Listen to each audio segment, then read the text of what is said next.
Thank you Prachi ji. So Hariom to all.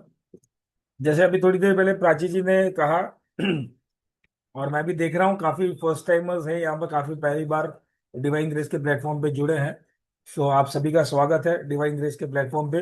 दो जो no मी, जिन जो लोग जानते हैं उनका भी स्वागत है, जो नहीं जानते उनका भी स्वागत है डेफिनेटली। आज हम बात करेंगे नक्षत्र के ऊपर। लेकिन बात करने से पहले, आज का सेशन स्टार्ट करने से पहले, आप में से काफी लोग आप में से काफी लोग या तो एस्ट्रोलॉजी से जुड़े होंगे, या एस्ट्रोलॉजी पढ़ रहे होंगे, या एस्ट्रोलॉजी प्रैक्टिस करते होंगे। हम सब यहाँ पे स्टूडेंट ही हैं, बिकॉज ये शास्त्र ऐसा है कि ये जन्म कम पड़ जाए पूरा शास्त्र समझने में। तो कोई कितना भी बड़ा एस्ट्रोलॉजर क्यों ना हो, वो उम्र तक, जन्मों जन्मों तक स्टूडेंट ही है। तो मैं भी यहाँ पे स्टूडेंट ही हूँ आपकी तरह। तो आप में से काफी लोग प्रैक्टिस करते होंगे, आप में से काफी लोग एक एज एन हॉबी पढ़ते होंगे, या एक नया इंटरेस्ट आपको इस सब्जेक्ट के लिए आया हो सकता है। Those who are practicing astrology, उनके लिए आज का सब्जेक्ट काफी इंटरेस्टिंग रहेगा। जो लोग पहली बार एस्ट्रोलॉजी की तरफ आ रहे हैं, या इंटरेस्ट है या थोड़ा बहुत नॉलेज है, उनके लिए आज का टॉपिक सुपर इंटरेस्ट हो सकता है। कि हम बात करने वाले नक्षत्र की, और नक्षत्र बेसिकली अगर कोई विदाउट एनी गूगल डेफिनेशन या कोई भी हम शास्त्रों के डेफिनेशन के हिसाब से जाए, तो नक्षत्र का सिंपल डेफिनेशन या नक्षत्र का सिंपल मीनिंग है प्लानेट का सही एड्रेस। हम लोग अब तक क्या करते हैं, या कुंडली जब आती है आपके सामने, या कोई आप जब कुंडली दिखाते हो, तो एस्ट्रोलॉजर क्या करता है कि कहता है कि आपका शनि दुश्मन की राशि में है, मंगल दुश्मन की राशि में है ना, ऐसे कुछ बोलते हैं ना। और फिर हम उसमें टेंशन में आ जाते हैं। यहाँ पे तो हम दोस्ती की बात कर रहे हैं, ये एस्ट्रोलॉजर तो दुश्मनी दुश्मनी बोल रहा है। आपका शनि अच्छा राशि में नहीं है, खराब राशि में है। या फिर कोई बोलते हैं आपका XYZ प्लैनेट मित्र की राशि में है। So apart from all this, दुश्मन की राशि या मित्र की राशि, ऑफ कोर्स उसका इंपैक्ट पड़ता है, मैं ये नहीं कहता उसका इंपैक्ट नहीं पड़ता। बट वो प्लानेट कौन से नक्षत्र में है, वो ज्यादा इंपैक्ट कर सकता है। It is as good as हो सकता है मेरा घर के आसपास कोई अच्छा एरिया ना हो, कोई पॉश एरिया ना हो, लेकिन मेरा घर, मेरे घर की रचना बहुत अच्छी करके रखी हो मैंने। प्लानेट का सही एड्रेस, व्हेन आई से नक्षत्र प्लानेट का सही एड्रेस, यानी अगर आप मुझसे पूछोगे मैं कहाँ रहता हूं, तो जैसे अभी प्राची जी ने कहा मुंबई में रहता हूं, लेकिन ओवरऑल अगर मैं कहूँ मैं कहाँ रहता हूँ, मैं इंडिया में रहता हूँ। इंडिया में कहा महाराष्ट्र में रहता हूँ, महाराष्ट्र में कहा मुंबई में रहता हूँ, मुंबई में कहा मलाड में रहता हूँ, मलाड में कहा ईस्ट और वेस्ट है, तो ईस्ट में रहता हूँ। अब इससे आगे रिवील नहीं करूंगा। जिनको एड्रेस चाहिए मांग लेना, मैं तो मना नहीं करूंगा। लेकिन मलाड में ईस्ट में एक फलाना फलाना एरिया है, फलाना फलाना एरिया के अंदर फलाना फलाना अपार्टमेंट है, फलाना अपार्टमेंट के अंदर फलाना फलाना फ्लोर है, और फलाना फलाना फ्लोर के ऊपर एक रूम नंबर है जहां पे मैं रहता हूं। ये मेरा नक्षत्र हो गया। यानी प्लानेट का सही एड्रेस। मैं दुश्मन के घर में हूं, या दुश्मन की राशि में हूं, लेकिन नक्षत्र मेरे मित्र का है। ये बिल्डिंग या अपार्टमेंट मेरे दुश्मन का हो सकता है, लेकिन ये घर मेरे मित्र का है। तो क्या होगा अगर कोई मेरा दुश्मन आता है, तो मेरे बिल्डिंग में डेफिनेटली घुस सकता है, लेकिन मेरे घर में नहीं जाएगा, क्योंकि मैं तो अपने मित्र के घर में रहता हूं। तो यही नक्षत्र है, सिंपल एज एट। अगर नक्षत्र को without any Google definition, without any ज्योतिष शास्त्र के बेस को अगर माने, तो प्लानेट का सही एड्रेस नक्षत्र ही है। और ये नक्षत्र ही पद्धति जिसको हम बोलते हैं, काफी लोग केपी पद्धति से जानते हैं, लेकिन नक्षत्र ज्योतिष जिसको हम जानते हैं, नक्षत्र आपके प्रिडिक्शंस को 100% एक्यूरेसी की तरफ लेकर जाता है। आपका एरर होने के चांसेस बहुत कम हो सकते हैं अगर आप नक्षत्र को फॉलो करो। बिफोर स्टार्टिंग आज का सेशन, मैं अपना खुद का एक्सपीरियंस आपको कहूंगा। व्हेन आई स्टार्टेड एस्ट्रोलॉजी, जब मैं प्रैक्टिस करना शुरू किया, बहुत बार सही आंसर्स नहीं मिलते थे, आज भी नहीं मिलते। ऐसा नहीं कि मेरा प्रिडिक्शन सब सही जाता है, वरना जिसका प्रिडिक्शन सही जाएगा वो तो भगवान बन जाएगा। बट जब मैंने अपना प्रैक्टिस स्टार्ट किया, कई जगह पे अटकता था। मैंने अपने गुरु से बात की, सिंपल स्माइल के साथ उन्होंने कहा नक्षत्र नहीं पकड़ रहा अभी भी, आप अभी भी राशि में अटके हुए हो, नक्षत्र नहीं पकड़ रहे हो। And the moment I realize कि नक्षत्र को पकड़ना जरूरी है, उससे क्या इंपैक्ट आएगा मेरे प्रैक्टिस में भी, मेरे लाइफ में भी, not only in my practice of astrology, but मेरे लाइफ में भी बहुत सारे चेंजेस आए हैं, in my practice way of practicing also, and in my life also. नक्षत्र को जानने के बाद बहुत फर्क पड़ा है। आपने सोचा होगा आज हमने 5 बजे ये सेशन रखा था, और 5 बजे के पहले हम लोग सब लॉक्ड इन भी थे, बट उसी समय पे मैंने प्राची जी को, एडमिन को मैंने मैसेज कर दिया था वी विल स्टार्ट बाय 5:05 और 5:06, बिकॉज मुझे नक्षत्र तो मिल रहा था अश्विनी नक्षत्र अभी के, लेकिन मुझे लग्न बहुत अच्छा मिल रहा था। अभी के लग्न में फर्स्ट हाउस में गुरु है और सेवेंथ हाउस में शुक्र। तो बेस्ट टाइम पे अगर हम स्टार्ट करते हैं तो बेस्ट रिजल्ट मिलते हैं। ऑल्दो नक्षत्र कौन सा, अश्विनी नक्षत्र। अश्विनी नक्षत्र किसका, पूरे यूनिवर्स का पहला नक्षत्र अश्विनी नक्षत्र, जहां से चक्र स्टार्ट होता है। तो मैंने वही सोचा चलो स्टार्ट अश्विनी नक्षत्र में कर ही रहे, तो अच्छे लग्न में स्टार्ट कर ले। तो ये God's grace and divine grace, God's grace and divine grace ये जुड़ गया साथ में। तो डेफिनेटली ये 5:06 पे हमने स्टार्ट कर लिया सेशन। सो आज का सेशन काफी इंटरेस्टिंग रहने वाला है। नक्षत्र के बारे में मैंने ऑफ डेफिनेशन बता दिया, कोई गूगल का डेफिनेशन नहीं, कुछ नहीं, सिंपल नक्षत्र समझ गए क्या है, प्लानेट का सही एड्रेस। अब इस नक्षत्र को, नक्षत्र ज्योतिष को जानते हैं। जस्ट गिव मी 1 सेकेंड, मैं अपना स्लाइड शेयर कर लेता हूं।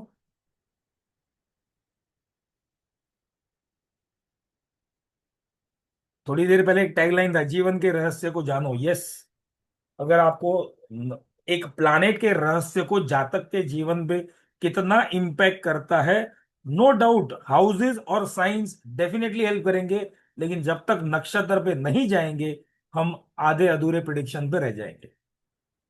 So let's start. सबसे पहले तो जब हम नक्षत्र की बात करते हैं या नक्षत्र ज्योतिष की बात करते हैं, तो पहले ज्योतिष क्या है, सिंपल। ज्योतिष क्या है, ये हमेशा मैं रिपीट करता हूं बेसिक में पहले से ही। ज्योतिष क्या है, जो ज्योतिष वो शास्त्र है जिसको संस्कृत का श्लोक कहता है, ज्योतिषाम सूर्यादि ग्रहणाम बोधकम शास्त्र। तो जब हम कहते हैं सूर्यादि ग्रह, तो जब ये वर्ड आता है सूर्यादि ग्रह, यानी कि सारे, सूर्य से लेके केतु, अर्चल नेपच्यून प्लूटो भी पकड़ लो, चलो कोई बात नहीं, प्लस अश्विनी नक्षत्र से लेके रेवती नक्षत्र, सारे सारे सारे नक्षत्र भी इसमें इन्वॉल्व होते हैं। जब इस प्लैनेट्स के बारे में, ग्रह के बारे में, नक्षत्र के बारे में, राशियों के बारे में जब हम जानते हैं, और वो जानकर जातक के जीवन में क्या इम्पैक्ट होता है, जान के तो क्या ठीक है, वो तो कोई ज्योग्राफी की बुक में भी पता चल जाएगा, लेकिन वो जानने के बाद जातक में क्या इम्पैक्ट करता है, इस जानने का जो शास्त्र है वो है ज्योतिष शास्त्र। ज्योतिष इज एवरीथिंग अबाउट प्लैनेट्स, नक्षत्र, राशि एंड 12 हाउसेस। इस शास्त्र के अंतर्गत, ये पहले तो शास्त्र हमने शुरू क्यों किया, या हमारे ऋषि मुनि ने ये शास्त्र हमें डाउनलोड कैसे किया, या फिर ये शास्त्र आया भी कैसे, वो भी तो समझ लो। क्यूरियोसिटी माइंड है आप सभी ने, 4:30 बजे ये सोचा होगा 5 बजे कैसा सेशन होगा, कौन सा सेशन होगा। तो ये क्यूरियोसिटी माइंड हमारे मन में, हमारे ऋषि मुनियों के मन में भी आया होगा कि भूमंडल में ये जो तारा दिख रहा है वो जातक के ऊपर क्या इंपैक्ट कर सकता है, या ये क्या है उसको तो जाने। तो क्यूरियोसिटी हमेशा एक नए इन्वेंशन को पैदा करती है। तो हमारे मन में ना हमेशा क्यूरियोसिटी होना ही चाहिए। इन प्लैनेट्स के बारे में, इन नक्षत्र के बारे में एकदम माइन्यूट ऑब्जर्वेशन करते हैं, तब पता चलता है कि इनका कुछ इंपैक्ट जातक के जीवन में, यानी कि इंडिविजुअल के जीवन में अच्छा पड़ता है, कुछ इंपैक्ट बुरा पड़ता है। थ्रू आउट द लाइफ खराब नहीं होता, और थ्रू आउट द लाइफ अच्छा भी नहीं होता। That is life, part and parcel of the life. Life पूरा अप्स एंड डाउन में जाता ही है। और ये एस्ट्रोलॉजी ये कंप्लीट सब्जेक्ट है जहां पर हम भूगोल पढ़ते हैं, खगोल पढ़ते हैं, भूगोल पढ़ते हैं, गणित पढ़ते हैं, एस्ट्रोनॉमी पढ़ते हैं, मैथमेटिक्स पढ़ते हैं। और ये सब मैथमेटिक्स के फॉर्मूला है, यहाँ पे वो वाले फॉर्मूला नहीं है कि a+² b², वो वाला फॉर्मूला हमें पढ़ना नहीं है। एक प्लानिट का कैसा गति है, एक प्लानेट का एक राशि में, एक नक्षत्र में कैसा नेचर बदल सकता है और उसका इंपैक्ट जातक के ऊपर क्या आ सकता है, ये सब कुछ एक मैथमेटिकल फॉर्मूला ही तो है। प्लस ये एक शास्त्र है, ये साइंस है। और आप में से काफी लोग विद्वान लोग होंगे जो एस्ट्रोलॉजी सब्जेक्ट को प्रैक्टिस कर रहे हैं। तो सिंपल मैं हमेशा बताता हूं, आप ज्योतिष सीख सकते हो, लेकिन प्रिडिक्शन ये आपके अंदर से आएगा। जितना शास्त्र का गहन अध्ययन करोगे, जितना स्टडी करोगे, अपने आप भगवान की मेहरबानी या ग्रहों की मेहरबानी, अपने गुरु की, अपने माता पिता की मेहरबानी अपने आप आएगी आपके अंदर, और वो प्रिडिक्शन की तरफ लेके जाएगी। ग्रह तो समझ लिया, नक्षत्र समझ लिया, प्रिडिक्शन कैसे करोगे वो भी समझ में आ गया। लेकिन सही प्रिडिक्शन तब होगा जब आप पूरा का पूरा इस शास्त्र के अंदर सच्ची निष्ठा के साथ इन्वॉल्व हो जाओगे, because it is a science, it is a mathematics. Apart from science mathematics, of course ये हमारे कर्मास भी है। अब कर्मास से एक चीज याद आया, हम लोग बोलते हैं ना कि मैं ये करूंगा तो इससे क्या होगा, कौन देखने वाला है, मैं अगर खराब कर्म एक सेकंड के लिए भी कर लूं तो कौन देखने वाला है, भगवान से बाद में माफी मांग लूंगा। ऐसा होता है मन में सबके, आपके मेरे सबके मन में हो सकता है, छोटी मोटी बात के लिए। तो हमारे मन में आता है, ये हमारा रजिस्ट्रेशन कौन करता है, अच्छा और पाप और पुण्य का रजिस्ट्रेशन कौन करता है? भगवान के पास इतना बड़ा सर्वर है क्या? तो ये जो प्लैनेट्स जो हमें दिखाई पड़ते हैं, ये जो नक्षत्र हमें दिखाई पड़ते हैं, ये हमारे कर्मों के विटनेस है। और हम ज्योतिष में वही तो बोलते हैं, फिफ्थ हाउस पूर्व जन्म का पुण्य, नाइन्थ हाउस भाग्य, इस जन्म में क्या भोगना है। तो apart from science, arts, mathematics, आज के डेट में कमर्शियल सब कुछ छोड़ के, ये हमारा कर्मास भी दिखाता है। नॉट ओनली ज्योतिष, नॉट ओनली नक्षत्र, हमारे कर्मास के बारे में भी बताता है। ये सुपर कंप्यूटर, ये सब नक्षत्र, ये प्लैनेट सब हमारा सुपर कंप्यूटर है, सब कुछ रजिस्टर कर लेते हैं। और एस्ट्रोलॉजी का जो हमारे वेदों से जो हमें ज्ञान हुआ है, या ये ज्योतिष शास्त्र हमें वेदों से मिला है, उसमें खास करके ऋग्वेद में एस्ट्रोलॉजी का काफी इनिशियल रेफरेंस और डेवलपमेंट हुआ है। ज्योतिष शास्त्र को दो डिवीजन में बांटा गया है। एक मैथमेटिकल ज्योतिष, यानी कि मैथमेटिकल एस्ट्रोलॉजी जिसको हम गणित ज्योतिष बोलते हैं, और दूसरा है प्रिडिक्टिव एस्ट्रोलॉजी जिसको हम फलित ज्योतिष बोलते हैं। Thanks to all this super brains of applications, software makers, जहां पे आज हमें गणित करने का चांस कम मिलता है, या ना के बराबर चांस हो गया। आप हाफ एन सेकेंड में आप एक कुंडली प्लॉट कर सकते हो, राइट? आधे सेकंड में कुंडली प्लॉट हो जाएगी, 1 मिनट के अंदर कुंडली प्लॉट हो जाएगी। लेकिन अगर मैं कहूं ये सॉफ्टवेयर यूज मत करो, एप्लीकेशन यूज मत करो, पंचांग यूज करो, तो क्या हो जाएगा? पहले तो गणित आता नहीं है। अच्छा, गणित आता है, अच्छे से आता है, well and good. Latitude longitude का अच्छे से ज्ञान है, सारे ग्रहों के चलायमान का, कौन सा ग्रह किस स्पीड से चल रहा है, इसका ज्ञान है जो पंचांग के द्वारा मिलता है। तो अगर उस बेस पे अगर किसी कुंडली बनाओगे, अच्छा गणित आता भी है, तो भी 4 से 5 घंटे तो कुंडली प्लॉट करने में लग सकते हैं, एनालिसिस तो दूर की बात है। तो thanks to all the software makers और जो एप्लीकेशन बनाते हैं, हमें आज के डेट में उतना मैथमेटिक्स करना जरूरत नहीं पड़ता, बट नॉलेज होना चाहिए, पंचांग देखना चाहिए उसके लिए, कौन सा ग्रह वक्री है,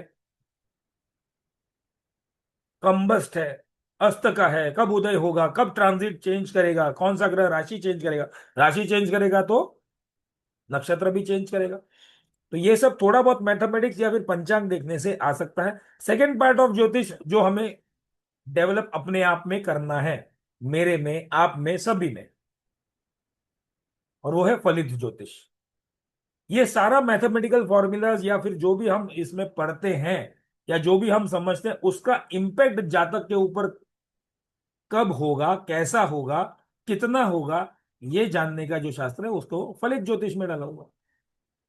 फॉर एग्जाम्पल, मेरी कुंडली से कोई ज्योतिष कह सकता है कि मैंने, मेरे नसीब में, मेरे भाग्य में लव मैरिज लिखा है। जब मैं पैदा हुआ तब मेरी कुंडली बनी, उसी टाइम किसी ज्योतिष ने बोल दिया मेरे भाग्य में लव मैरिज। लेकिन क्या मैं एक एक दिन का बच्चा लव मैरिज करेगा क्या? एक समय आएगा, उस समय पे वो दशा आएंगी, उस समय में वो ग्रह वैसे बनेंगे, तब जाके मेरी मैरिज या फिर लव अफेयर होंगे। तो फलित ज्योतिष में, प्रिडिक्टिव ज्योतिष में हमें पता है, लेकिन ये कब होगा, कैसा होगा, इम्पैक्ट कहाँ होगा, कितना होगा, ये जानना पूरा प्रिडिक्टिव एस्ट्रोलॉजी में काम करता है। और यहां पर नॉट ओनली राशि, नक्षत्र बहुत बड़ा इंपॉर्टेंट रोल प्ले करते हैं। और ये नक्षत्र का मैं कह रहा हूं फ्रेंड्स, बिलीव मी, अगर आप अपने प्रैक्टिस में नक्षत्र यूज नहीं कर रहे हैं, जो लोग प्रैक्टिस कर रहे हैं, स्टार्ट यूजिंग नक्षत्र। नक्षत्र को समझना शुरू करो। नक्षत्र के गोचर, प्लानेट के गोचर जब आप लेते हो राशि से, हाउसेस से, प्लानेट कौन से नक्षत्र में है उसको भी इंपॉर्टेंस देना शुरू करो। It will help you lot.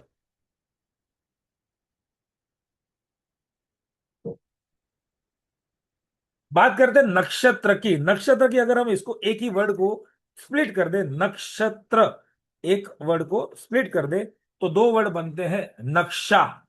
नक्शा यानी कि मैप, और दूसरा वर्ड आ जाता है तारा, यानी कि स्टार्स।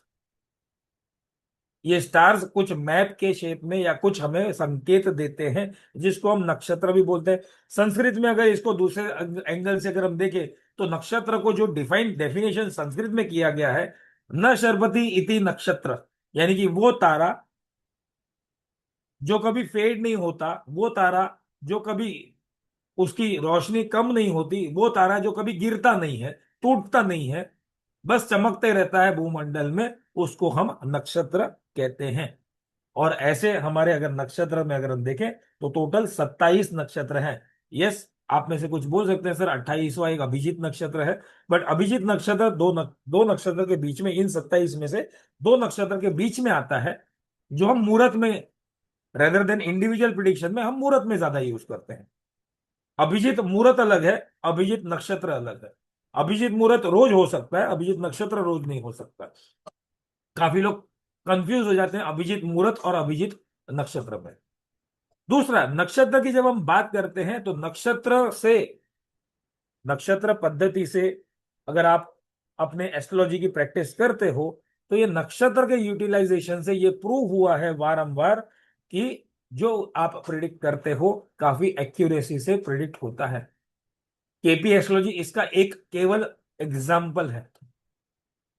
केपी एस्ट्रोलॉजी, कृष्णामूर्ति पद्धति जो एस्ट्रोलॉजी पार्ट है, वो पूरा नक्षत्र बेस्ड है। नक्षत्र, कस्पल सब लॉर्ड, नक्षत्र लॉर्ड, उसके ऊपर बेस्ड है। ऐसा नहीं है कि वैदिक एस्ट्रोलॉजी में नक्षत्र को इंपॉर्टेंस नहीं दिया गया। वैदिक एस्ट्रोलॉजी में नक्षत्र को काफी इंपॉर्टेंस दिया गया। आज के डेट में भी साउथ इंडिया में अगर आप देखोगे, तो नक्षत्र को ज्यादा इंपॉर्टेंस देते हैं compare to north and mid India. और आज अब धीरे धीरे नक्षत्र का इंपॉर्टेंस और लोगों को बढ़ने, समझ में आने लगा है। इसलिए अब उनकी प्रैक्टिसेस में अक्रॉस द ग्लोब नक्षत्र को इग्नोर नहीं कर रहे हैं। यू कैन नॉट इग्नोर नक्षत्र। बहुत बड़ा प्रिडिक्शन एरर, या नॉट ओनली प्रिडिक्शन, बहुत बड़ा एनालिसिस एरर हो सकता है अगर आप नक्षत्र को इग्नोर करते हो तो। और नक्षत्र पद्धति ने काफी बार प्रूव किया है। अब हम बात करते हैं कि अगर ये 27 नक्षत्र है, तो एक एक नक्षत्र का कोई स्पैन होगा, कोई एरिया होगा। तो हमारा चक्र या फिर हमारा यूनिवर्स जो है, वो 360 डिग्री में डिवाइडेड है। ये तो ज्योग्राफी में हमें पढ़ा था, बचपन में स्कूल में हमने पढ़ लिया था। हमारे पास 12 राशि है, तो एक एक राशि को 30 डिग्री मिल गया। 12 राशि, 12 घर, तो एक एक राशि को 30 डिग्री का एरिया मिल गया। अब नक्षत्र 27 है, तो इन 360 डिग्री को अगर हम 27 नक्षत्र से डिवाइड करें, कैलकुलेटर में करोगे तो एरर आएगा, लेकिन अंश कला विकला के माध्यम से अगर देखोगे, तो हमें एक नक्षत्र का जो विस्तार है या स्पैन है, वो हमें 13 डिग्री 20 कला का मिलता है। 13 डिग्री 20 कला का मिलता है। और इसी नक्षत्र में, एक नक्षत्र में 4 चरण होते हैं, जिसको कोई पद बोलते हैं, कोई फेज बोलते हैं, कोई चरण बोलता है। तो एक नक्षत्र में, एक नक्षत्र का जो एरिया है वो 13.20 डिग्री का है, यानी to be very precise 13 degree 20 कला का है। अब एक नक्षत्र के अंदर और 4 चरण निकल गए, तो एक एक चरण, इसको अगर हम फर्दर डिवाइड कर लें, तो एक एक चरण 30 डिग्री 20 कला का बनता है। आप में से काफी लोग नक्षत्र अगर यूज नहीं कर रहे तो नवमांश कुंडली तो डेफिनेटली देखते होंगे। नवमांश समझ में आ गया तो आपको नक्षत्र समझ में आ जाएगा, नक्षत्र समझ में आ गया तो नवमांश समझ में आ जाएगा। Simple as that. प्लस मैंने कहा कि अभी 27 नक्षत्र है और हर एक नक्षत्र के 4 चरण, तो 27 × 4 कर लो, क्या हो गया? 108। 108। 108 का इंपॉर्टेंस हमारे जीवन में आपको सभी को मालूम है। हम जो भी माला जपते हैं, किसी भी प्रकार की माला जपते हैं, कोई भी माला क्यों ना जपो, रुद्राक्ष की हो, तुलसी की हो, कोई भी माला क्यों ना हो, वो कम से कम, या फिर हम लोग 108 बीट्स की माला जपते हैं। इसका मतलब आप जो भी मंत्र जाप करते हो, जिसका भी मंत्र जाप करते हो, जिस भी इष्ट देव, कुल देवी, आराध्य देव, ग्रह, नक्षत्र, जिसका भी जाप करते हो, आप हर एक नक्षत्र में जाकर उसका जाप करते हो। 27 × 4 = 108। 108 का इंपॉर्टेंस हमारे लाइफ में बहुत है। इसी मैथमेटिक्स को अगर थोड़ा सा हम समझे, तो अगर मैं कहता हूं कि एक नक्षत्र का जो स्पेन है वो 13 डिग्री 20 कला का है, और राशि मेरे पास 30 डिग्री की है,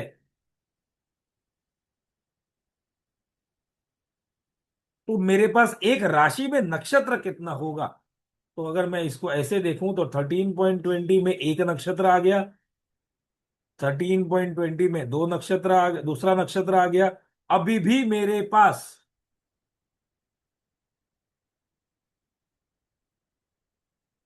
3.20 स्पेस बचा है 30 डिग्री में। दैट मीन्स एक राशि के अंतर्गत दो पूरे के पूरे नक्षत्र, और तीसरा एक नक्षत्र का एक चरण, यानी कि 2.25 नक्षत्र एक राशि में आते हैं। इसलिए तो कई बार हम लोग कंफ्यूज हो जाते हैं, अरे राशि दुश्मन की है, नक्षत्र किसी और का हो सकता है ना। यही तो मैंने जो स्टार्टिंग में बोला, राशि दुश्मन की, नक्षत्र किसी और का हो सकता है। तो हर एक जोडिएक साइन में, हर एक राशि में 2.25 नक्षत्र आते हैं। आज के डेट में हम लोग बहुत, अगर ऐसे देखें तो हम लोग मून साइन, सन साइन, इसके ऊपर ज्यादा जाते हैं। अगर आप न्यूज़पेपर पढ़ते हो तो वेस्टर्न एस्ट्रोलॉजी के हिसाब से सन साइन का मेरा आज का भविष्य, अगर किसी न्यूज़पेपर में चंद्र राशि के ऊपर से आता है, अक्षर के ऊपर से, मेरा आज का भविष्य, लेकिन वो जेनेरिक भविष्य हो जाता है। आपकी इंडिविजुअल कुंडली के लिए कुछ अलग रिजल्ट हो सकते हैं, अच्छे बुरे दोनों में से कोई। तो मून साइन, सन साइन के अलावा, या फिर कोई प्लैनेट मून साइन से, या कोई प्लैनेट कोई जोडिएक साइन से ट्रांजिट करता है, उसके अलावा नक्षत्र से ट्रांजिट भी देखो। ऋग्वेद में नक्षत्र को काफी इंपॉर्टेंस दिया गया है। पहले के जमाने में नक्षत्र बेस्ड नाम रखे जाते थे, इसलिए नेम न्यूमरोलॉजी करने की जरूरत नहीं पड़ती थी। राशि के हिसाब से नाम रखे जाते थे, नक्षत्र के चरण के हिसाब से नाम रखे जाते थे, तो नेम न्यूमरोलॉजी करनी नहीं जरूरत पड़ती, बिकॉज वो नेम से, मेरे नक्षत्र के हिसाब से वो अक्षर आ रहा है, तो वो अक्षर से मुझे बाय डिफॉल्ट पॉजिटिविटी मिल रही थी। बट धीरे धीरे धीरे ये प्रथा कम हो गई, फैंसी नेम रखना शुरू हो गया, थोड़ा सा आज के डेट के देश काल परिस्थिति के हिसाब से नेम्स रखने शुरू हो गए, जहां पर हम नक्षत्र या राशि के हिसाब से नाम नहीं रखने लगे, तो थोड़ा सा हमें नेम न्यूमरोलॉजी की जरूरत पड़ने लगी। हम एक तरफ में बोलते हैं कि सूर्य ग्रहों के राजा है, सी राशि सारे राशियों की राजा है, तो सेम वे चंद्रमा सारे नक्षत्र का राजा है। उसका भी एक बहुत बड़ा कारण है, चंद्रमा सारे नक्षत्र का राजा है, यानी कि चंद्रमा नक्षत्र के ऊपर प्रभुत्व रखता है। चंद्रमा नक्षत्र का राजा क्यों? हमारे शास्त्रोक्त एक बहुत बड़ी कथा है, या बहुत बड़ा उल्लेख किया है। आप सभी ने, सब आप शायद पता भी होगा, बट अगेन यहां पर मैं रिपीट कर देता हूं। सभी ने नाम सुना होगा प्रजापति दक्ष। प्रजापति दक्ष ने चंद्रमा को श्राप दिया, चंद्रमा क्षीण हो गए, क्षय रोग हो गया। फिर बाद में चंद्रमा ने माफी मांगी, फिर बाद में 15 दिन ये 15 दिन वो, वैसा चंद्रमा को आशीर्वाद मिल गया। लेकिन इसके पीछे रीजन क्या था, क्यों दिया, क्यों प्रजापति दक्ष ने चंद्रदेव को श्राप दिया? उसका एक सिंपल कथा के माध्यम से बताऊंगा। प्रजापति दक्ष जो ब्रह्मा के पुत्र थे, उनकी 27 बेटियां थी। इन सारे के सारे 27 बेटियां जो नक्षत्र है, इनके साथ चंद्रमा का विवाह हुआ। लेकिन चंद्रमा का विवाह क्यों हुआ इनके साथ? बिकॉज चंद्रमा को इन 27 में से सबसे प्यारी जो पुत्री दक्ष की थी, वो थी रोहिणी। अब थोड़ा सा यहाँ पे रोकता हूं, थोड़ा सा यहाँ पे अपने आप को रोकता हूं इस कथा के अंदर ही। आप सभी को मालूम होगा चंद्रदेव या चंद्रमा कौन सी राशि में उच्च के होते हैं? वृषभ राशि में। वृषभ राशि पूरी की पूरी कौन से नक्षत्र के अंतर्गत आती है? रोहिणी नक्षत्र के अंदर आती है। और चंद्रमा रोहिणी से सबसे ज्यादा प्रेम करते थे कंपेयर टू अदर्स। तो जब चंद्रमा को विवाह करना था रोहिणी से, तो प्रजापति दक्ष ने एक वचन लिया कि आप सिर्फ केवल रोहिणी से नहीं, आप मेरी बाकी 26 पुत्रियों से भी शादी करोगे। तो वो वचन पूरा करने के लिए, रोहिणी से विवाह करने के लिए, चंद्रमा ने बाकी सारे 26 रोहिणी की बहनों से शादी कर ली। अब हुआ क्या, शादी तो हो गया, लेकिन शादी के बाद चंद्रदेव ज्यादा से ज्यादा समय रोहिणी के साथ बिताते थे, जिसके कारण बाकी 26 रोहिणी की बहनों को प्रॉब्लम्स होने लगे। और अपने पिता के पास कंप्लेन कर दिया, पिताजी आपने किसके साथ शादी करवा दी, ये तो हमें समय देते ही नहीं। प्रजापति दक्ष ने काफी बार समझाया, लेकिन चंद्रदेव जो माने नहीं। उसके बाद प्रजापति दक्ष ने चंद्र को श्राप दे दिया कि आपको अपना अगर रूप का घमंड है तो मैं श्राप देता हूं, आपका साइज श्रिंक हो जाएगा, आपको क्षय रोग हो जाएगा, आप क्षीण हो जाएंगे। अब ये श्राप तो चंद्रमा को मिल गया। अब ये श्राप वापिस तो चंद्रमा ले चंद्र प्रजापति दक्ष ले नहीं सकते। चंद्रमा ने वचन दिया, अब मैं ये गलती सुधारना चाहूंगा। मैं अब किसी के साथ, आपकी की कोई भी पुत्री के साथ अन्याय नहीं करूंगा। आप प्लीज मुझे इस श्राप से मुक्त करने का मार्ग बताएं। तो प्रजापति दक्ष ने कहा ठीक है, क्षीण तो रहोगे, श्राप पूरे से पूरा वापिस नहीं जाएगा। आप 15 दिन अपने पूरी कलाओं में रहोगे और 15 दिन आप क्षीण होते जाओगे। जिसके कारण आज हमें क्या मिलता है? कृष्ण पक्ष मिलता है और शुक्ल पक्ष मिलता है, पूर्णिमा मिलती है और अमावस्या मिलता है। दूसरा, ये होने के बाद चंद्रदेव ने जो प्रॉमिस किया था कि अब मैं इक्वली प्रेम सभी से करूंगा, इसलिए चंद्र भले राशि में 2.25 दिन रहते हैं, लेकिन एक एक नक्षत्र में एक एक दिन रहते हैं। रोज नक्षत्र चेंज हो सकता है, राशि 2.25 दिन बाद चेंज होती है। अगेन इंपॉर्टेंस चंद्र के साइड से थोड़ा सा देखो, अगेन इंपॉर्टेंस नक्षत्र का कितना इंपॉर्टेंस है। Daily transit of moon into नक्षत्र बहुत बड़ी उथल पुथल लागे सकता है। राशि में तो 2.25 दिन तक वैसे ही रहता है।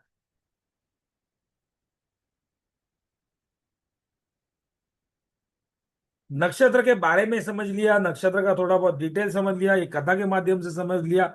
अब नक्षत्र को ज्योतिष में क्यों यूटिलाइज करते हैं, खास करके नक्षत्र, जिस नक्षत्र में आप जन्मे हो या कोई जातक जन्मता है, और जो नक्षत्र का मालिक होता है, उसकी उस समय जन्म से उसकी दशा स्टार्ट होती है। और हम लोग तो विंशोत्तरी दशा का ये सिस्टम है कि हम वो बोलते हैं जन्मों जन्मों से चलते आनी, it is a journey of soul. 120 साल की विंशोत्तरी दशा को जर्नी ऑफ सोल बोला गया है। तो दशा आइडेंटिफाई कैसे करेंगे? जन्म के वक्त ये दशा कौन सी दशा होगी? तो जन्म के समय चंद्रमा जिस नक्षत्र में होंगे, उस नक्षत्र का स्वामी जो होगा, प्लानेटरी लॉर्ड जो होगा, उनकी दशा जन्म के समय होगी। तो nakshatra is very important to find out the first dasha. दूसरा, जैसे मैंने पहले भी कहा कि नक्षत्र के द्वारा आप जातक के ट्रेड को और समझ सकते हो। जैसे फॉर एग्जांपल मेष राशि के अंतर्गत अगर हमने बोला 2.25 नक्षत्र आते हैं, तो मेष राशि के अंदर अश्विनी, भरणी और कृतिका का एक चरण आएगा। तो मेष राशि मंगल की राशि हो गई। तो हम लोग जहां पे चंद्रमा वहां पर बैठ गया, तो हम लोग क्या बोलेंगे? व्यक्ति गुस्से वाला होगा, यस, नो डाउट। अगर चंद्रमा मेष राशि में, तो हम बोल सकते हैं जातक का नेचर गुस्से वाला होगा। मेरा रिक्वेस्ट है, अगर कोई कुछ ट्रेबल ना करे तो प्लीज। अननेसेसरी फ्लो थोड़ा सा डिस्टर्ब हो जाता है सर, प्लीज। Just 1 second.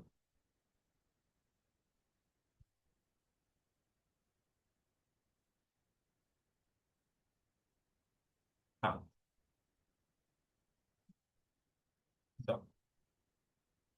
तो हम लोग कहते, जो मैं कह रहा था कि अगर चंद्रमा मेष राशि में है, तो हम एक प्रिडिक्शन ऐसा होकर आ जाता है कि चंद्रमा मेष राशि होने से जातक गुस्से वाला हो सकता है। लेकिन अगर वो भरणी नक्षत्र में जन्मा हो तो, भरणी नक्षत्र किसका है? शुक्र का है। जातक का सॉफ्ट नेचर भी हो सकता है। तो जस्ट बाय राशि हम गलत प्रिडिक्शन करने की तरफ जा रहे थे। तो यही नक्षत्र का एकदम माइन्यूट एनालिसिस कर लो, तो जातक के ट्रेड्स के बारे में, जातक के कैरेक्टरिस्टिक के बारे में आप बहुत अच्छे से जान सकते हो। दूसरा, नक्षत्र का तो सबसे बड़ा यूज कहाँ होता है? मुहूर्त में तो होता है, इंडिविजुअल एनालिसिस में होता है। गुण मिलान, मैच मेकिंग का जितना पूरा 36 गुण है, वो सब कुछ नक्षत्र बेस्ड है। कुंडली मिलान करते हो दो व्यक्ति के, टू बी वर वधु के, जो होने वाले वर वधु है, दो कपल के बीच में पूरा जो मैच मेकिंग प्रोसेस है, वो नक्षत्र से ही आता है। और उसमें भी जितने भी पॉइंट्स है, जितने भी पैरामीटर्स है, उससे भी आप जातक का नेचर ट्रेट जान सकते हो। उससे भी जातक की होने वाली बीमारी जान सकते हो, नाड़ी से जान सकते हो कैसी नाड़ी है। उससे भी कुछ होने वाले दूसरे प्रॉब्लम्स जान सकते हो। दो कपल के बीच में कंपैटिबिलिटी होगी कि नहीं होगी, ये नक्षत्र बहुत अच्छे से बताता है। ये नक्षत्र के अंदर गण आता है, राक्षस गण, मनुष्य गण, देवगण। अब एक का राक्षस गण होगा, एक का मनुष्य, एक का देवगण होगा, तो कितना रोज फाइटिंग होते रह सकती है। तो दो व्यक्ति के बीच में। दूसरा आता है योनि। एक एग्जांपल बता रहा हूं, नक्षत्र से योनि भी पता चाहिए। योनि क्या है? दो व्यक्ति के बीच में सेक्सुअल कंपेटिबिलिटी। किसी का एक नक्षत्र होने से हो सकता है गज योनि हो, और किसी का एक नक्षत्र होने से मूषक योनि हो, यानी कि रेट। तो एक गज, एलिफेंट और रेट का मिलन हो सकता है क्या? सेक्सुअल कंपेटिबिलिटी हो सकता है क्या? Not possible. तो ऐसे में विवाह हो जाना, उस विवाह हो जाएगा, कोई प्रॉब्लम नहीं है, लेकिन उस दृष्टिकोण से देखे तो शायद सेक्सुअल कंपेटिबिलिटी ना होने के कारण आगे जाके डिवोर्स बन सकता है। या आज के डेट में तो बहुत सारा ये कॉमन बन गया है।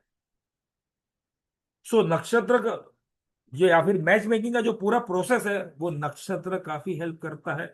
वो नक्षत्र से काफी देखा जाता है। हर एक नक्षत्र का अपना अपना एक ट्रेट है।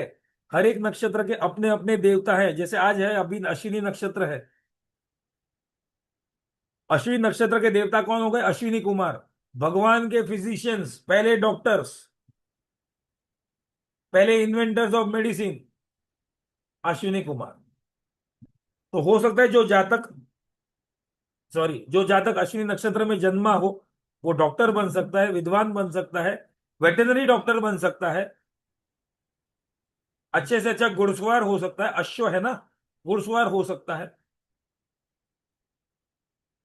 हर एक नक्षत्र का अपना अपना एक सिंबल है, जो नक्षत्र के यूनिक क्वालिटीज दर्शाती है। फॉर एग्जांपल रोहिणी नक्षत्र, रोहिणी नक्षत्र का सिंबल क्या है? एक रथ।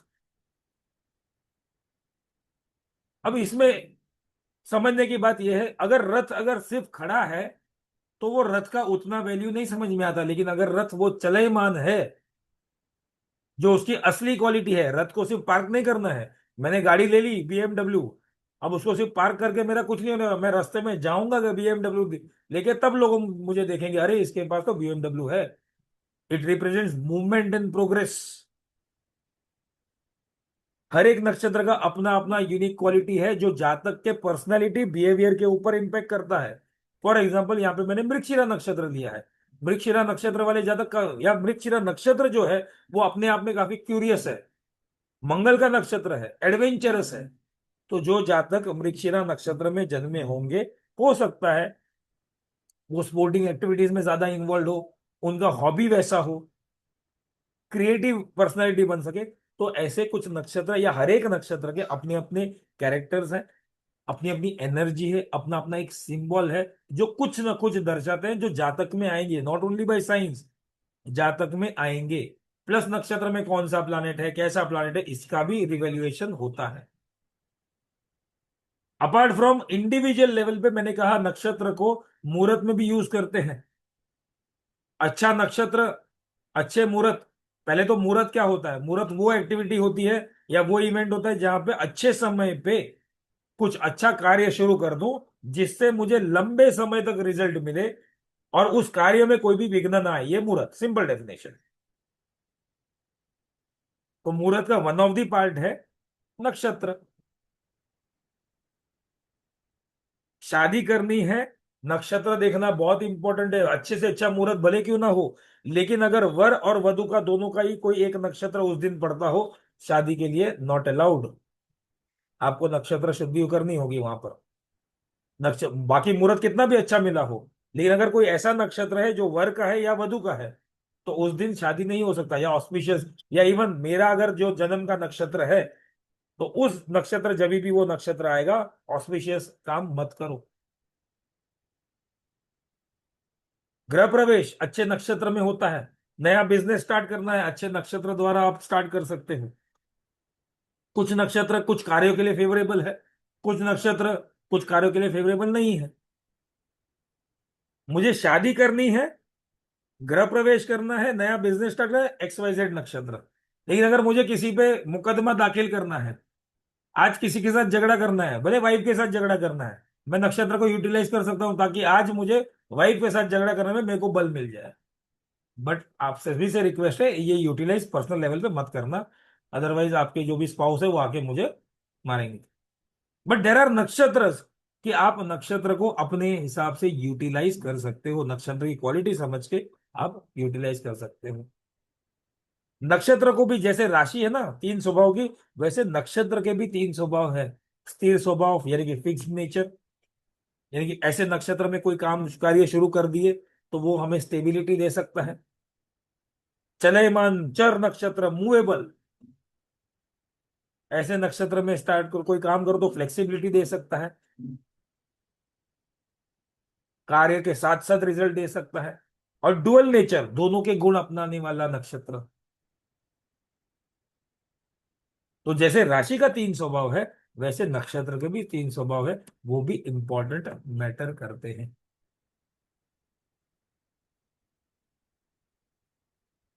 जब हम एनालिसिस करते हैं या किसी जातक की कुंडली हम देखते हैं, तो हम देखते हैं दशा देखते हैं। पहले तो हम लोगों ने कुंडली देख ली, फिर बाद में दशा की तरफ आते हैं, फिर गोचर की तरफ आते हैं।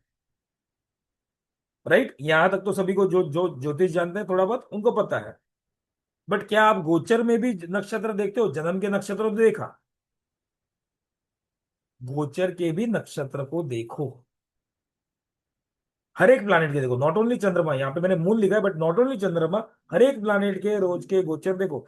भले कुछ प्लैनेट 140 दिन तक, 400 दिन तक एक नक्षत्र में रहते हैं, लेकिन चरण बदलने से भी चेंजेस देखने मिलते हैं। रोज का चंद्रमा की आप जब राशि 2.25 दिन के लिए देखते हो, तो कई बार ऐसा होता है ना, 30 दिन में 8 दिन हमारे, 8 या 10 दिन हमारे ऐसे जाते हैं जहां पर हम थोड़ा सा मानसिक संतुलन खो बैठते हैं, किसी पे गुस्सा हो गए, कहीं मूड मूड स्विंग्स आ गए।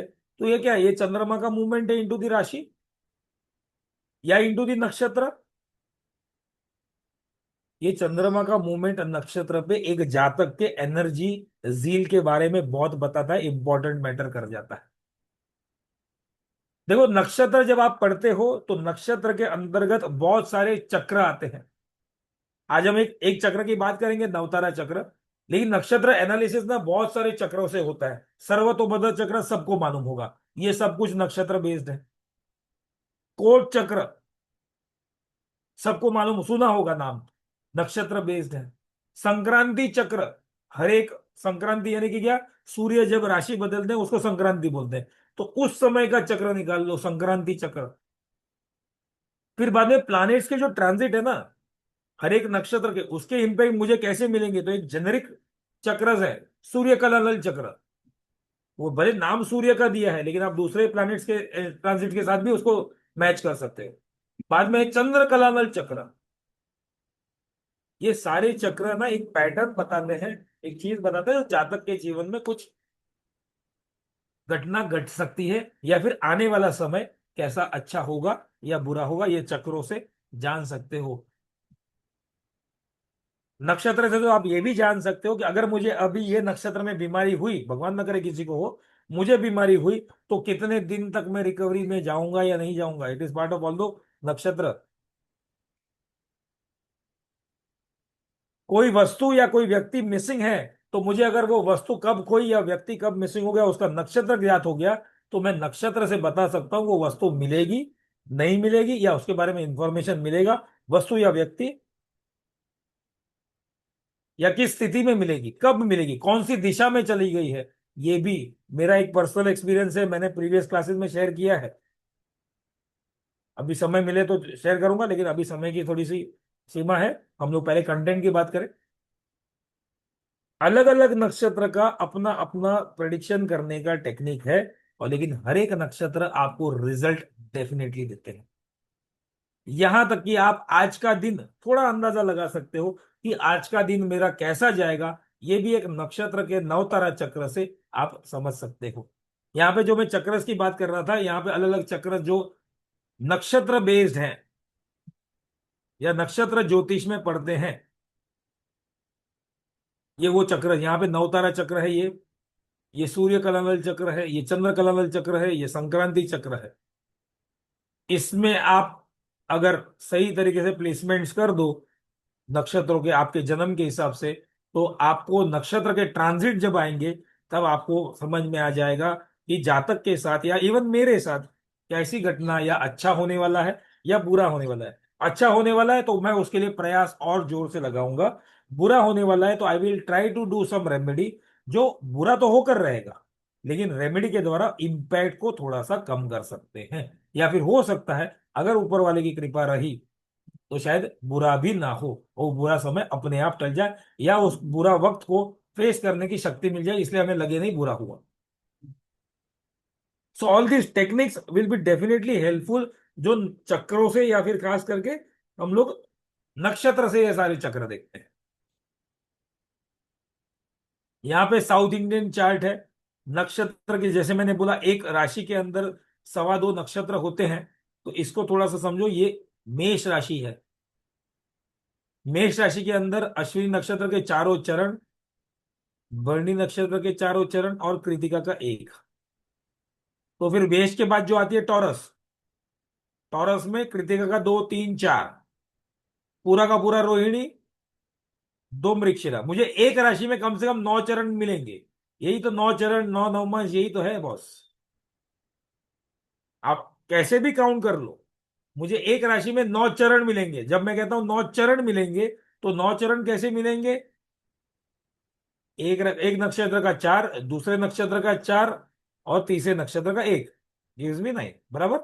4 + 4 8 होता है, 8 + 1 9। हाँ, मेरा मैथमेटिक्स सही। तो अगर ये राशि से भी अगर आप याद करते हो, थोड़ा टाइम समय लग सकता है, बट इतना भी कठिन नहीं है। रोज की राशि आपको पता है, तो आपको नक्षत्र, अगर आज चंद्रमा किस राशि में है, ऑफ कोर्स सुबह पौने पौने 8 बजे, टू बी वेरी प्रिसाइज 7:42 तक मीन में था। 7:42 के बाद मीन के बाद मेष में आने वाला है, तो डेफिनेटली पूरा का पूरा नक्षत्र बदलने वाला था। तो रेवती को छोड़कर मेष में, रेवती से छोड़कर अश्विनी नक्षत्र में आ गए।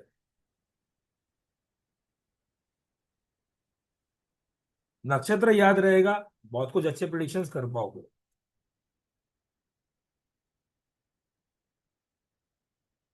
अब एक बात करते हैं, जैसे मैंने अभी थोड़ी देर पहले कहा, नक्षत्र एनालिसिस में बहुत सारे ताराएं, बहुत सारे चक्र है। उनमें से एक चक्र है नव तारा चक्र। और ये नव तारा यानी कि नौ, 9। ये 9 सेट, सॉरी 3 सेट बनाते हैं 9 9 नक्षत्र के, तो 9 3 27। तो 27 नक्षत्र आपके अपने जन्म के हिसाब से आप ये चक्र बना सकते हो।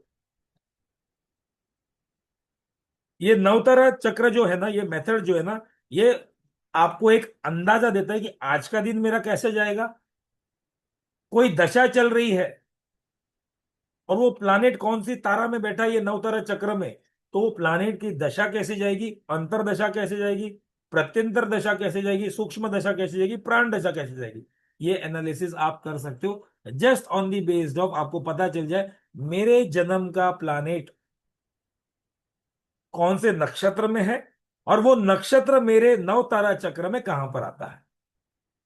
एक जन्म का हो गया, फिर आप गोचर का लगाओ, या जिसकी दशा चल रही है उसका जन्म का भी लगाओ, गोचर का भी लगाओ, आपको बहुत क्लियर कट आइडिया मिल जाता है।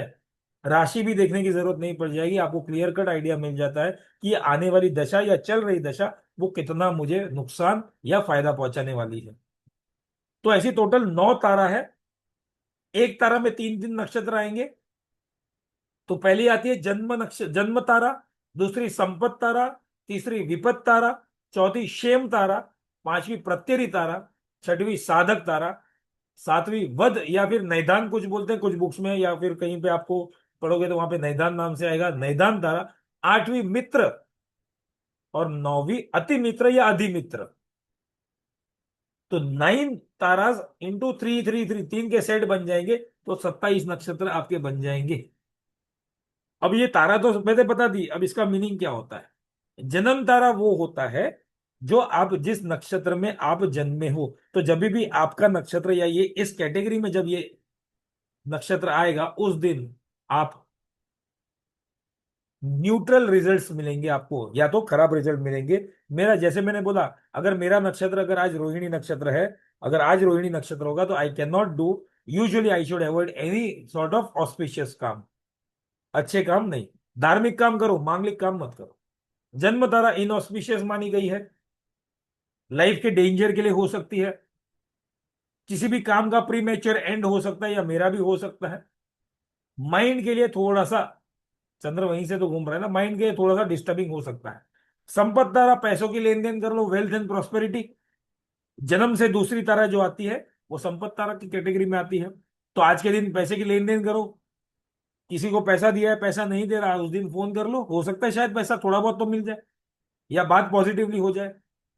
तीसरी विपत तारा, जन्म से तीसरा नक्षत्र जो आता है वो विपत तारा के कैटेगरी में आता है। विपत यानी कि विपत्ति, आपत्ति,